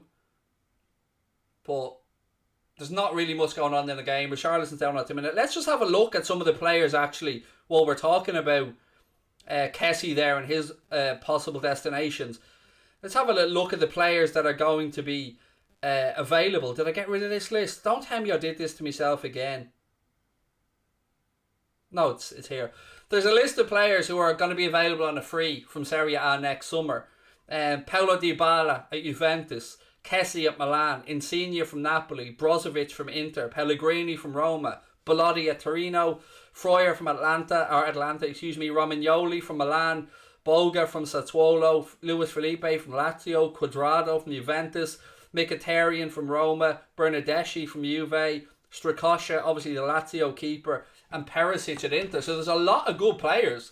Some of them getting old, granted, but there's a lot of good players that are going to be available on a free. And I get a feeling that Frank Kessie will sign a new deal at AC Milan, to be honest. He seems to really like it there. And with them being back in the Champions League and that, I think if they can get a financial package together, I think he probably stays at Milan. I'm sure I read something recently about him saying that, he loves it there. That's his club. Five and a half minutes into the second half, still Everton 0, Burnley 0. Strakosha to replace Adrian. We were linked with Strakosha at Liverpool at one point, Albin. You probably remember that. Before we signed Alisson, Strakosha was one of those players that were being linked with a move to Liverpool. When will the Milan prediction come out?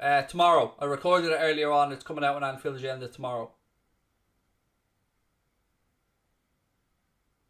He would have signed one before now, though. Not necessarily, mate. The longer this goes on, the more power he has. The closer it gets to January, and Frank Kessie being able to sign a pre-contract agreement with anybody outside of Italy, the more power is in him and his agent's court. So I would say that not necessarily. I mean, he could sign right up until the last day of the season or right up until that contract ends. So, he's probably keeping his options open. He's probably going to use any offers he has as a negotiating tool as well at Milan, and he could well leave. I'm just fairly sure I read him in an interview somewhere saying that he wants to stay at Milan. Happy to be corrected on that, by the way, if I'm wrong. Everton tried to play through the centre, but Tarkowski nips in and wins it back for Burnley.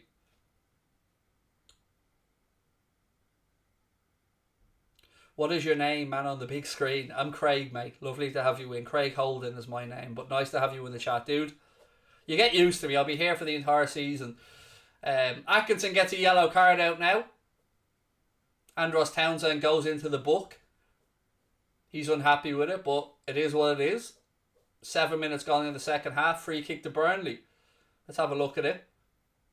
I mean, it's one of those. If you're stopping a counter, you're probably going to pick up a yellow unless your name's Fernandinho. How long does the AFCON last for? I think it's... Well, look, I don't know. I think the tournament's probably about 4 weeks long, but from the Premier League perspective, I think it's 2 league games and... Oh, goal! Goal! Burnley 1-0. Bloody Burnley! 1-0. The captain with the goal. 1-0. Everton behind at Goodison. Whoopsies! And it's the most Burnley goal you'll ever see. Ball into the box. I think it's Ben Mee that got on the end of it. And it is 1-0. I think it went in off his knee, perhaps. Let me talk you through. It's a free kick routine. First ball's cleared. Second ball drops to the edge of the box, though. He's onside, no doubt about that. Ball in. No, it's a header. He gets his head on it. My apologies to him. I did him a disservice. But it is the Burnley captain that gives them the lead. 1-0 here after 53 and a half minutes. 1-0. Nothing Pickford could do about it. Goodmanson with the cross. And there he was. Boom. Sticks his head on it. It's past Pickford. Ben Mee with the opener. Everton 0. Burnley 1. There you go. Game on, folks. What have Everton got now? Can they come back?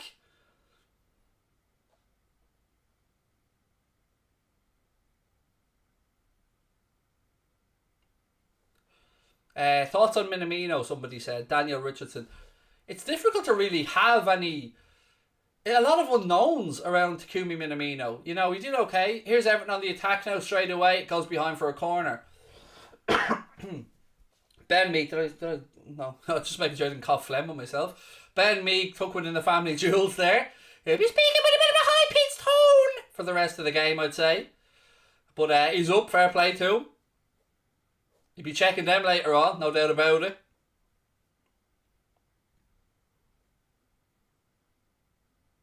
Damari Gray's cross is blocked.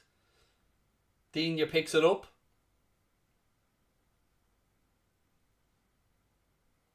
Everton will be pushing right on now, trying to get something out of the game. Ball into the box. Everton player rises and wins it, but it drops safely into Nick Pope's arms. I think Ben Mee's still feeling the after effects of that, the old Lee Roddy to the old family jewels.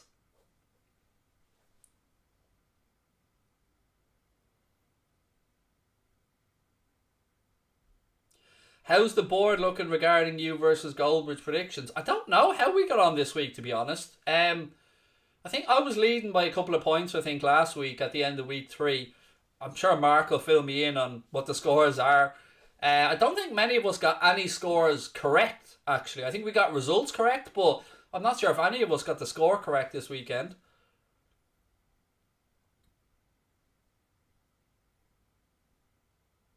Oh, Mr. Kane's back in the chat again. All right, Harry, relax, mate. So I wouldn't be surprised if this actually is Harry Bleeding Kane bigging himself up in the chat.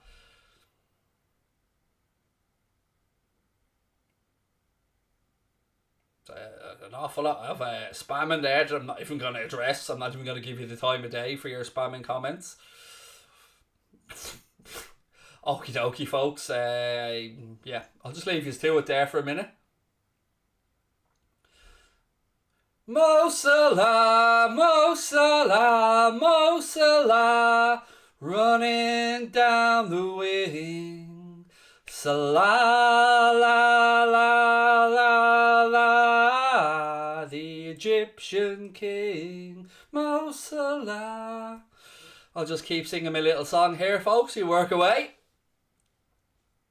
Running down the wing.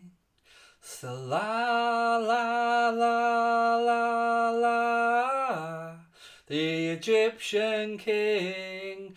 Mo Salah, Mo Salah, Mo Salah, running down the wing. So everybody, come on at home. Salah, la, la. Yeah, I see the United Stand stream just finished anyway. We were all over with a little raid there. I seen Goldbridge in the chat as well. Dream on, my friends, dream on. I respect the banter, but dream on.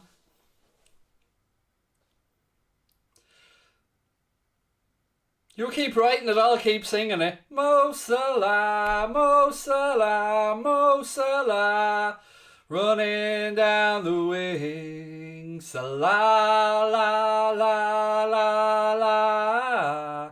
There you go. Do you know what I mean? Whoop, whoop. Enjoying the banter, folks. Well played. I hope you're all keeping well. Welcome to everyone that's coming over after joining us from the United Stand as well. As we currently sit, it's bloody Burnley 1-0 up against Everton, and it was Ben Mee with the goal, and probably the highlight of what's been a pretty drab affair, to be honest with you guys. Gomez, now Andre Gomez is getting ready to come on for Everton. Don't forget, ladies and gents, if you are enjoying the stream, please do drop a like on the video, hit the subscribe button, and keep your comments coming. We welcome everybody here on That's Football. Even Arsenal fans, yeah, I said it. Even Arsenal fans, where are they in the league table? Shall we have a little look just for bants, ladies and gents? We'll have a little look just for bants. Yeah, we'll start off with the top. So we'll start off with United, Chelsea, Liverpool, City. No, still not seeing any Arsenal. We get down to 5th, 6th, 7th, 8th. No. Arsenal, 9th, 10th. No. 11th, 12th, 13th. No. 14th, 5th. Does it even go? I didn't even know the league table went this low. 15th, 17th. Arsenal just about out of the relegation zone, but it's important that we keep in mind here, ladies and gentlemen, it's been the best week of Mikel Arteta's professional career this entire week. This 1-0 victory over Norwich is the peak of Mikel Arteta's career. Doesn't mind what he did at Arsenal as a player, don't mind what he did at Everton, managing underneath Pep Guardiola at Manchester City. That 1-0 win to Norwich, we're supposed to believe, was the greatest week of his footballing career. Yeah, come on, Mikel, you don't even believe that fella. Imagine saying that, like, I mean, as if the bans wasn't enough already. Mikel, somebody should have just went, stop, Mikel. You know, you're embarrassed. Oh, Everton, 1-1. Go back, 1-1. You've got an equaliser, Michael Keane. I mean, the game sprung to life here in the last 10 minutes as Michael Keane makes it 1-1 for Everton with a very good header. It was straightforward route, one stuff, ball out wide, cross in. Michael Keane was there, bang. Where was this? Where was this enthusiasm? Where was this effort from Everton 20 minutes ago? But they are back into it. It is 1-1. They work into a wide area. Townsend cuts in. It's a good ball in. It's a very good header from Michael Keane. And that makes it 1-1. Good header, to be fair, from Michael Keane. Yes, we've got a game on here, ladies and gents. Nothing that Nick Pope could do about that. Great pick out from Andros Townsend. But, you know, if you're Burnley, that's bread and butter for you. You want to be defending that a lot better. Left-footed ball in. Michael Keane gets between two Burnley defenders. Nothing the keeper can do. It's a good header and it's 1-1 and we've still got 30 minutes to play. I love you, Egg. Egg loves you too, Keane. Egg loves you too. Nothing wrong with a bit of egg love, mate. Nothing wrong with a bit of egg love.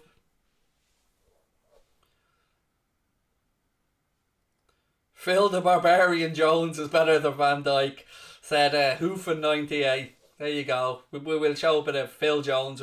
When it comes to facial expressions, I agree with you. Phil Jones, top of the pile, mate. Top of the pile.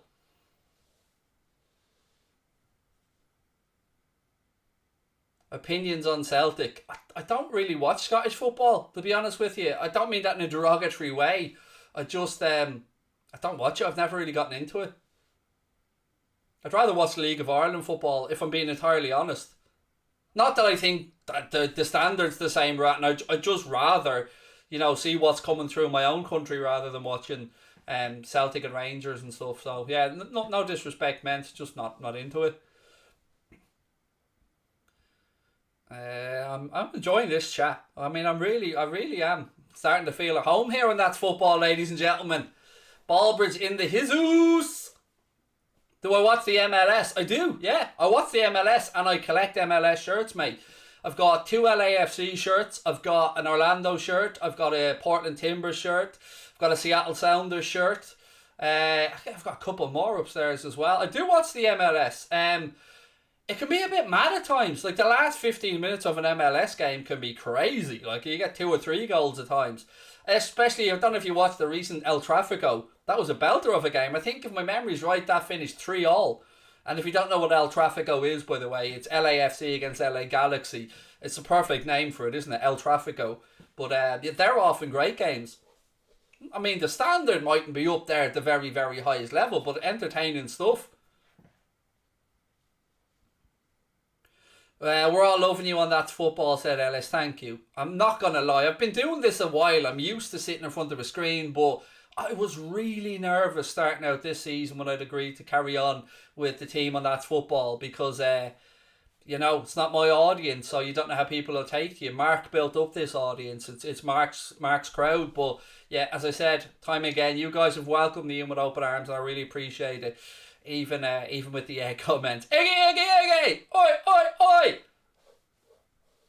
Wait till I come on one day and I'm actually wearing an egg costume and you're all absolutely shocked as to what the hell is going on.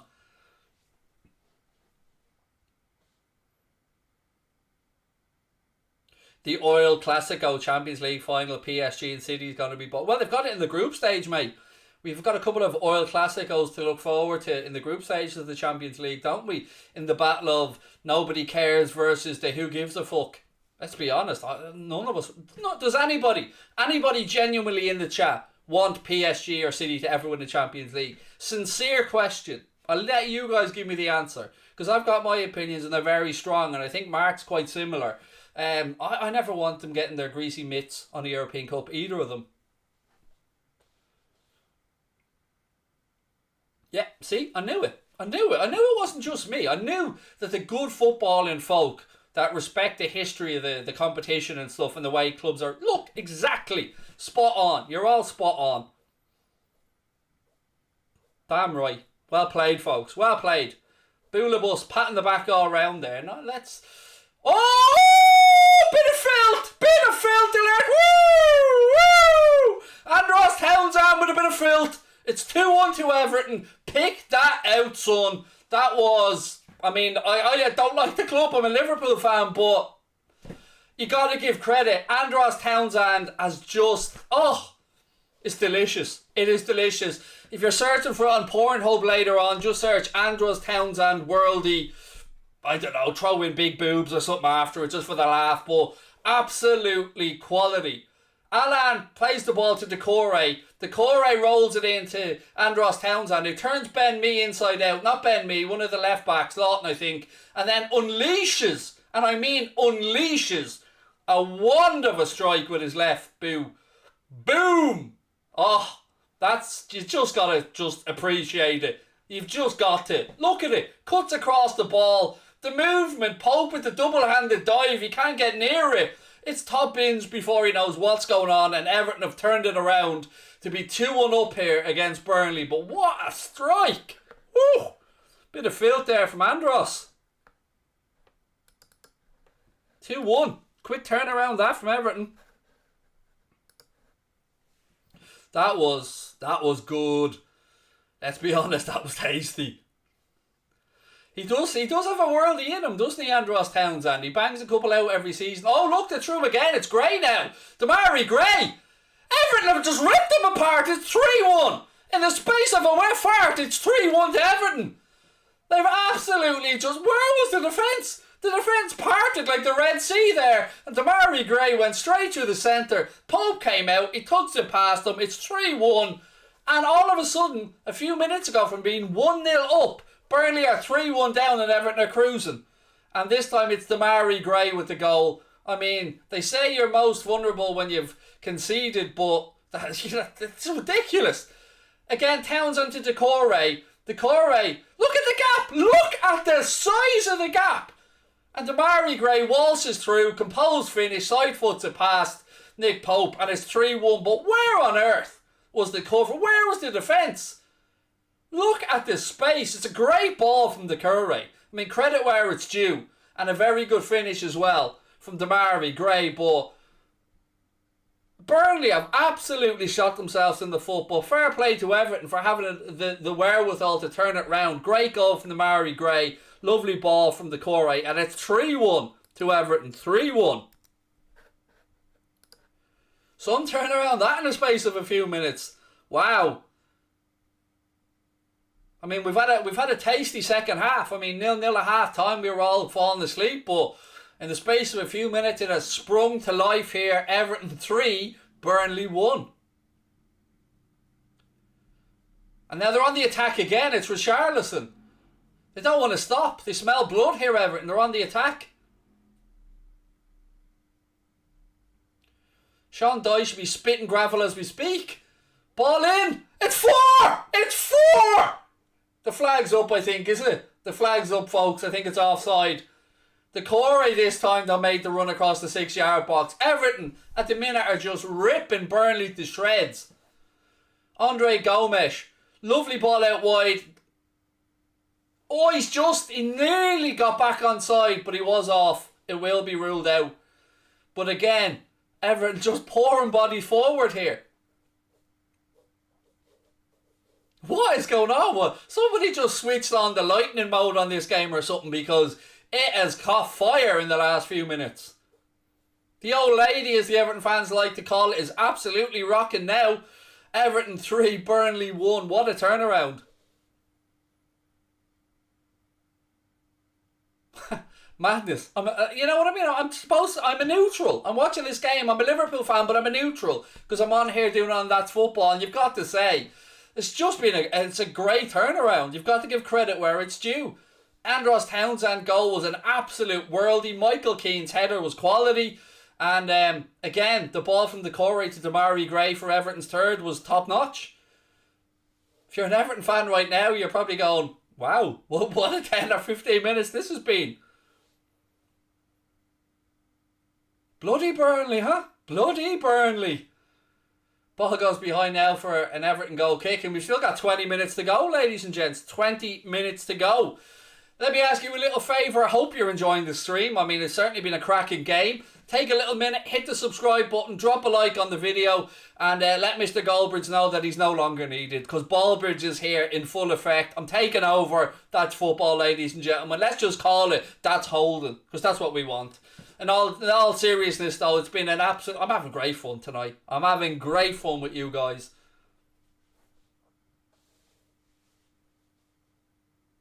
What a turn. I'm honestly baffled. Did not see that turnaround coming. But fair play. Fair play. I'm almost breaking out the Liverpool song for some reason. I just like watching enjoyable games of football, and we've seen some belter goals here today as well, and we've still got 20 minutes to go. So, we want more. Let's get greedy. Again, just remember later on, if you're searching on Pornhub for the goal, just put in Andros Townsend Worldy big boobs or something like that. We always have to throw that bit in at the end. Connor West, thank you for the super sticker, dude. Much appreciated. I'm loving the love in the chat as well, folks. Thank you. You're really giving me a big confidence boost. I appreciate it. I feel like I'm starting to get into a rhythm on That's Football now. I'm starting to get into a groove where I can really be myself. Because, people tune in and they're expecting Mark Goldbridge. It's his channel. They're expecting Goldbridge, and they're often disappointed when they see I say little old me. Look at a big sized noggin on me. But yeah, I like by the middle to the end of the streams where we all start to vibe and understand that, yeah, it's not Goldbridge, but we can still have a bit of fun. Dina now. Hoofed away. I'm actually sweating.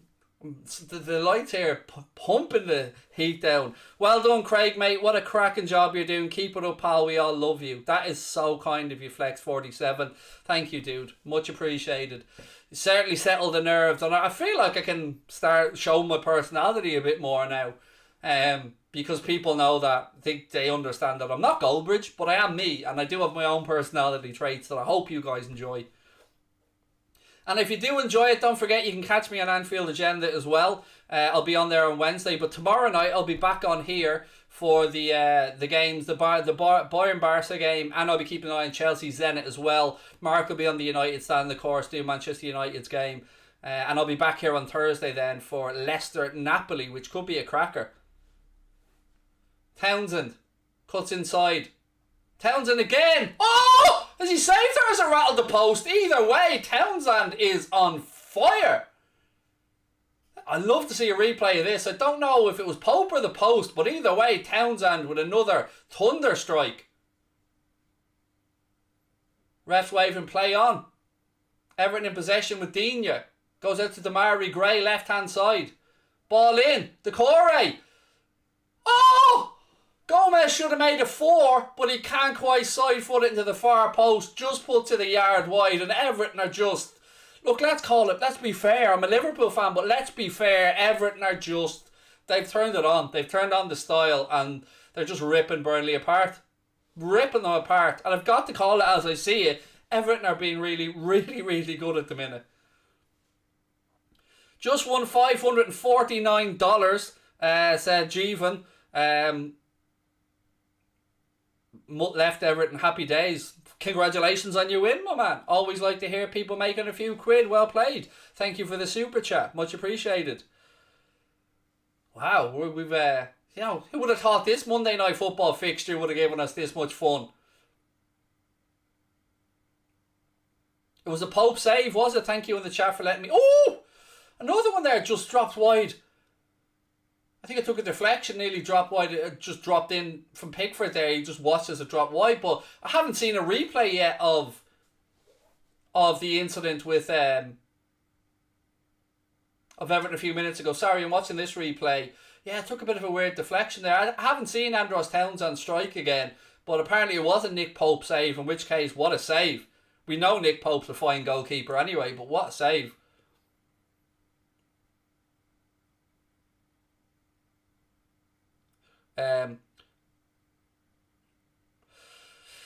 Jackish, mate, if you want me to say the word cock, you don't have to disguise it in some have you seen this lad play in the MLS? And it's now 3-2. It's only 3-2. Hang on a minute, have they ruled this one out? Offside.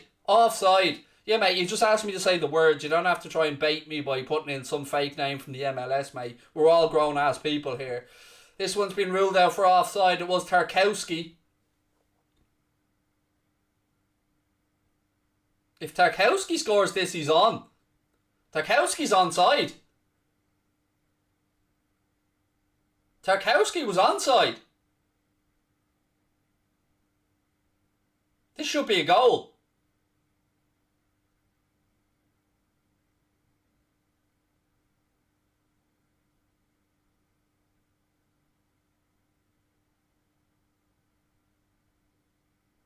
Was it Tarkowski or Wood that got the final touch?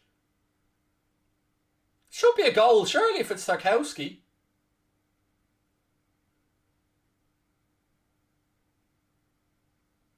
I'm waiting to see what's going on here. If it was Wood, he was off. But if it was Tarkowski, he was miles on.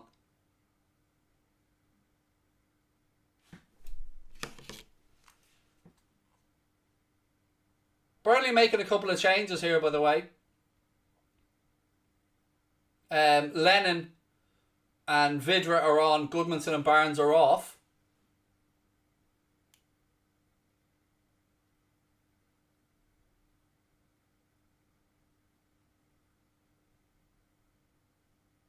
Hang on, folks. I'm just waiting to see what's happening here.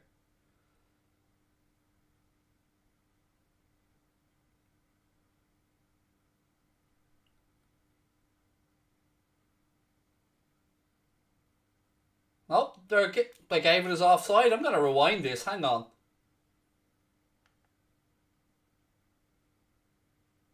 Hang on a second. I'm rewinding this right back. Hang on. I'm going to watch this from all the phases. Ball in. Okay. They come back out.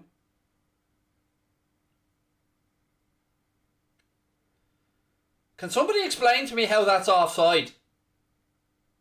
Tarkowski was onside when that cross was played. I don't know what's going on here, but he's saying the first ball, I think, the linesman. Let's again rewind it back and have a look at the first ball then.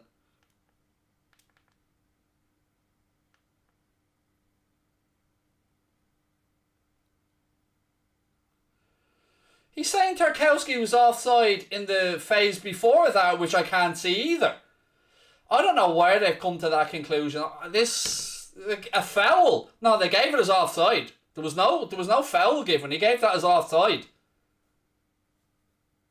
You are a clown. At least I can spell, mate. Do you know what I mean? You don't need to use capital letters in the second word of a sentence, princess. But you know, I know the ABCs, the 1, 2, 3s, the do, re, me's of trolling, fella. And you haven't got it. Let's put it that way. Your man calling me a dope. Well, you're getting fucking booted out, Jimmy. Super chat or not, you can go fuck yourself, fella. You're gone. Try a bit of respect, Jimmy. They're saying Wood block Pickford's view. That much I'd understand. But if it was given, I haven't got the commentary. You're forgetting that I'm not getting the commentary that you people that are pretending to be geniuses are getting. So, you know, show some respect. But you've already been booted out there, mate. State you, honestly. Mate, I've forgotten more. Now, this isn't aimed at most of you. This is purely aimed at Jimmy Garner. Mate, I've forgotten more about football than you'll ever know about the game, mate. So don't start giving a Billy Big Bollocks on here, fella.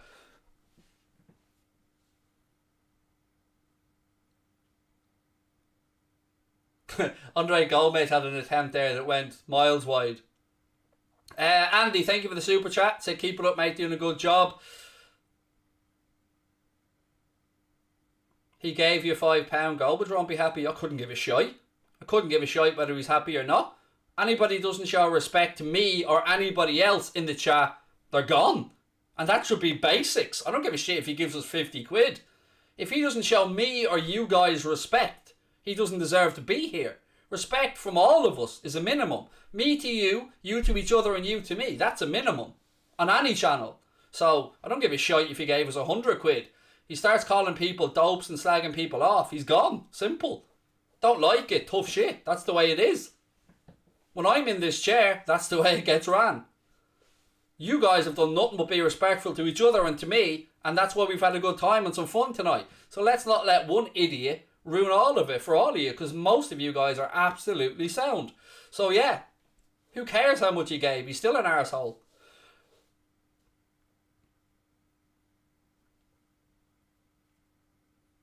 Rondon now getting ready to come on for Everton.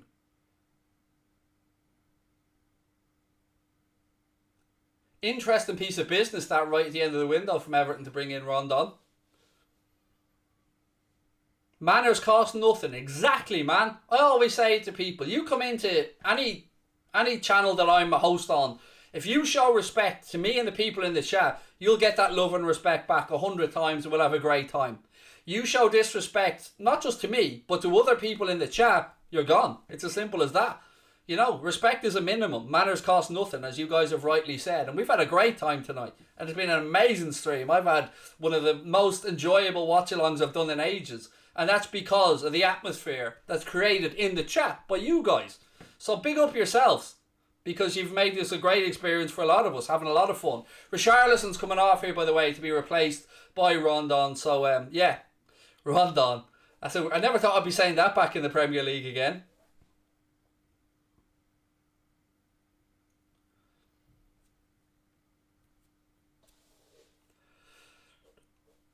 Always remember, us good people, us people that want to have a good time and enjoy stuff, we're always in the majority. There's always just a small minority of people that ruin it for the rest of them, but we won't let them. We'll have a bit of fun today. We've had a great stream and there's still 10 minutes to go. So what do we reckon? Is there another goal left in the game? I think we have another goal in this one.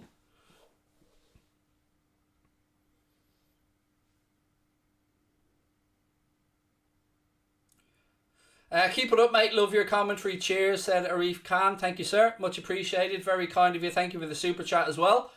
And again, folks, please do keep hitting that like button. Hit the subscribe button, bottom right hand corner if you haven't done so already. As you can see, the That's Football family is heading for 530,000 subscribers. We wouldn't do it without your help and your support. So, as always, if you haven't yet subscribed, please take a second to do so. Leicester Napoli, I'll be doing that game on Thursday, mate, on here, which I'm looking forward to. It's the makings of a cracking game. There's 8 minutes to go here at Goodison Park. Everton 3, Burnley 1. Burnley had taken the lead through a Ben Mee header, but Everton came roaring back with a header from Michael Keane. Then an absolute worldie from Andros Townsend, and another very good goal down after a great ball through from Decore. Spotted the run of Damari Gray, who finished with a side foot past Ben Pope to make it 3-1, and what a turnaround that was for Everton.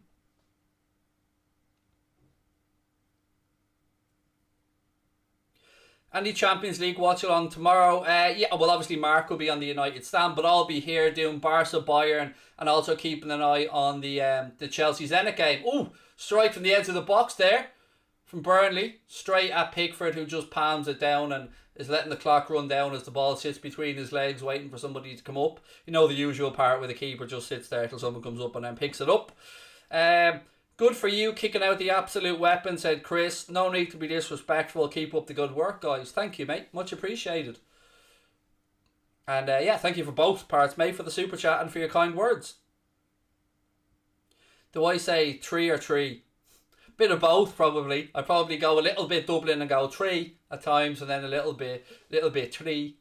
So yeah, probably a bit of both too, depending on what way the sentence is structured.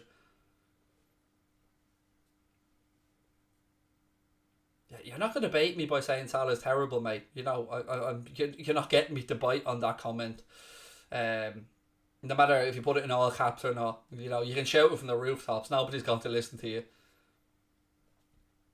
Andre Gomes now spreads the ball out left side to Lucas Digne. Looked like he was shaping up for a cross, but he pulls it back to Decore. Tries to nutmeg Burnley player, but Burnley have it back now and they start to counter right hand side. Joshua or Fury? You know, my mind immediately says Fury, but it's heavyweight boxing. Joshua's improving all the time. And in heavyweight boxing, you know, you can anything changes with one punch. We've seen it with Dillian White-Pavek and we've seen it with Joshua Ruiz. It can happen in an instant in heavyweight boxing. But look, I'd probably lean to Fury in that one, but I certainly want to watch it when it happens. I actually want to watch it at the event if possible. But yeah, I mean, let's hope they both come through their fights. Obviously, Joshua facing Usyk, which I'll be at. I'm looking forward to going to it. And then we've got Wilder Fury in October over in Vegas as well. Hopefully they both come through that and we get the fight we all want. 5 minutes plus injury time to go here. Still Everton 3-1 up. The game, a little bit of the sting has gone out of the game, but what a period we had there around the 55 minute to 70 minute mark. An absolutely mental 15 minutes.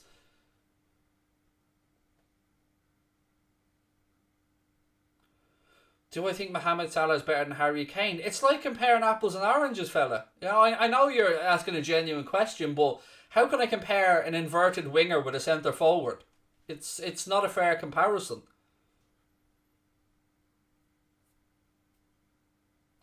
Have I been to the Tottenham ground for the Joshua fight? Well, I can't have gone to the ground yet because the fight hasn't taken place. But interestingly enough, yes, I have been to the Spurs stadium. I was over in London last January for the launch of La Liga TV. Yeah, I'm just dropping a few names there for you.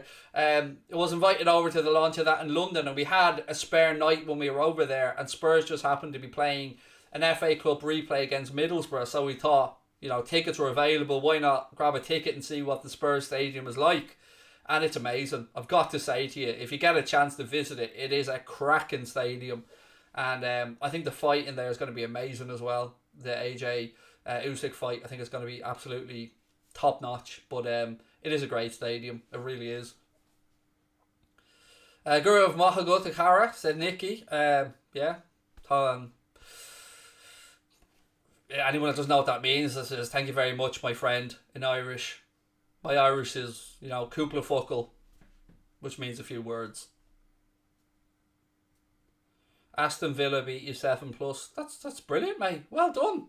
We also won a Champions League, Mr. Kane, while you were busy bottling it, sir. But don't let that get in your way of reminding me we lost to Villa by 7. We still bitch slapped your ass in Madrid 2-0, mate. You know, a little early penalty and a little Divock Origi goal just to bring number 6 back, mate. But you're alright. You just worry about finishing 5th or 6th in the league and, you know, hopefully winning the Europa Conference League. Woohoo! Go Spurs! Imagine being in the Europa Conference League. Oh, the scarletness of it all. But, you know, there is light at the end of the tunnel. If you go all the way and win it, then you'll manage to qualify for the Europa League next year. So there is that to look forward to. Demarai Gray coming off now for Everton to be replaced by Iwobi for the last 3 minutes plus additional time.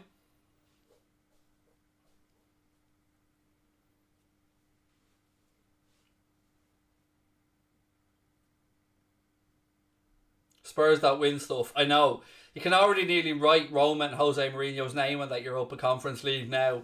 Because we know if there's a tournament that Mourinho's in and he hasn't won it, he wants to win it. So I'd say Rome will probably go on to win that, to be honest. Is Wilder overrated? Yes. Especially by Americans.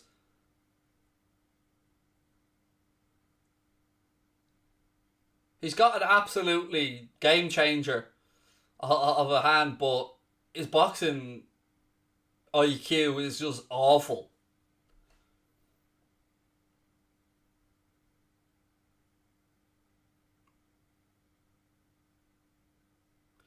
Don't listen to some people who just here to spread toxicity. You're always welcome on the channel. Thank you, Luca. Much appreciated.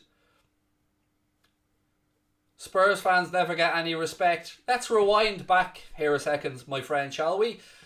We started this conversation because Spurs fan came in belittling other people. So nobody had a little pick at poor old Spurs here, mate. But when you come at the king, you best not miss.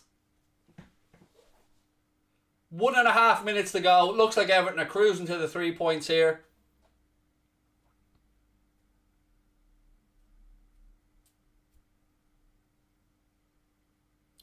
You're getting Mohamed's feelings are hurt. Liverpool to lose Salah and end up in 6th table next season. Whatever helps you sleep tonight, mate. You go right ahead and you think that.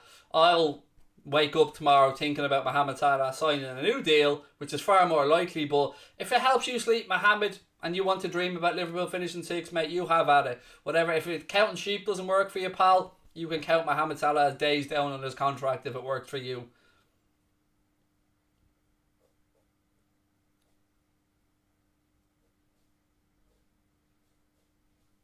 Who'll win the Golden Boot, Ronaldo or Lukaku? Salah will win the Golden Boot, in my honest opinion. I said at the start of the season, I think City or Chelsea will win the league, but I think Salah will win the Golden Boot. Now, to be fair, that was before United signed Ronaldo. But I think it'll be a 3-way show. I don't think Kane will even be in the race for the Golden Boot. I think he'll finish a few behind. I think it'll probably be between... It depends, I suppose, how much Ronaldo plays in the league. Will he need to be rested at some point for the bigger European nights? Ball into the box. You know, Ronaldo want to play, of course. That's the type of character he is. But again, it just shows the great competition that's in the Premier League this year. You know, you can absolutely make a case for Lukaku. You can make a case for Ronaldo. You can make a case for Harry Kane. You can make a case for Salah to win the Golden Boot, and very valid cases. It just goes to show once again the strength and depth in the Premier League. Here we go, Everton on the attack again. Right hand side. 4 minutes of additional time added on by Martin Atkinson and the fourth official.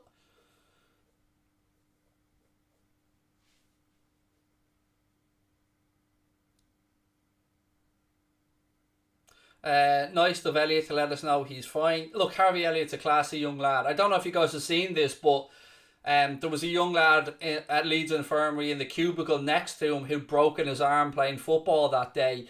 And Harvey Elliott gave him his Liverpool shirt and boots from the game he was wearing. It just goes to show, I said it before, like Marcus Rashford and many other young footballers out there, they're just proper role models, these lads coming through, and we've just got to respect them because the future of football is bright in the UK. Ball in! Iwobi left hand side now for Everton as they look for a fourth. Ball pulled back, and it is Burnley who clear it away. But yeah, the talent coming through, like Greenwood, Foden, Saka, Mount, Jones at Liverpool, Elliot. It's just an array of great young English talent coming through. And if I'm Gareth Southgate, I'm looking at the future thinking, this has got a Grealish, this is going to be tasty, like. And then, of course, that's before you start even dropping deeper, looking at Rice and the fullback situation that England have as well.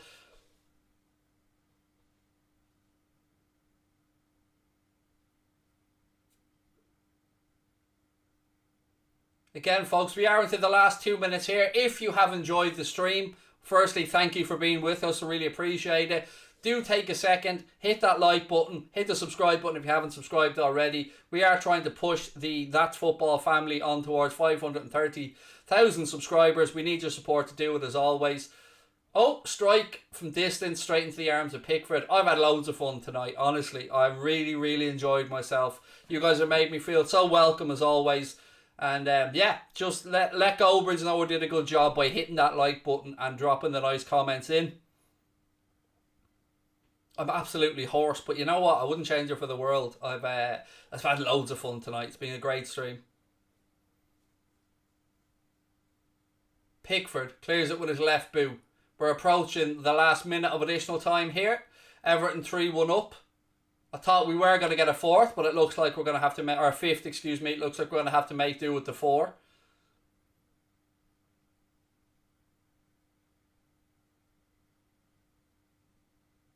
Who do I think will win the Golden Boot? As I was just saying a minute ago, you can make a valid case for Ronaldo, Lukaku, Kane, Salah, easily. It could be any one of them. I don't think it'll be anyone outside of them, realistically, but I think all 4 have a valid shout as to why, or any fan would have a valid shout as to why they think one of those 4 will win it.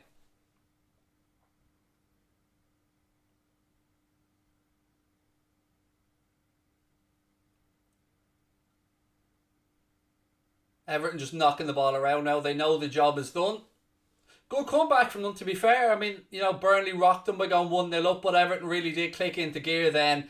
And for that 50-minute period, they just steamrolled Burnley. Absolutely fantastic goals. Lovely header from Michael Keane. An absolute worldie from Andros Townsend. And then a brilliant ball from the Corey to pick out Damari Gray, who made it 3. And the final whistle has gone, ladies and gentlemen. It finishes at Goodison Park. Everton 3, bloody Burnley 1. And Rafa Benitez team come from a goal down to get the 3 points. And look, their performance in the second half deserved those 3 points. Andros Townsend, surely man of the match. If you haven't seen his goal yet, wow, wait and see it on social media or wherever you get your highlights from. It was an absolute worldie. But most importantly, thank you guys for an amazing stream. You've made me feel really welcome. I had loads of fun. I'll see you guys tomorrow night for the Barcelona Bayern game and the Chelsea game against Zenit. Don't forget, hit the subscribe button, drop a like on the video. Thank you very much for choosing That's Football tonight. I've been Craig. I hope you've enjoyed it. Much love to you guys. I'll talk to you tomorrow.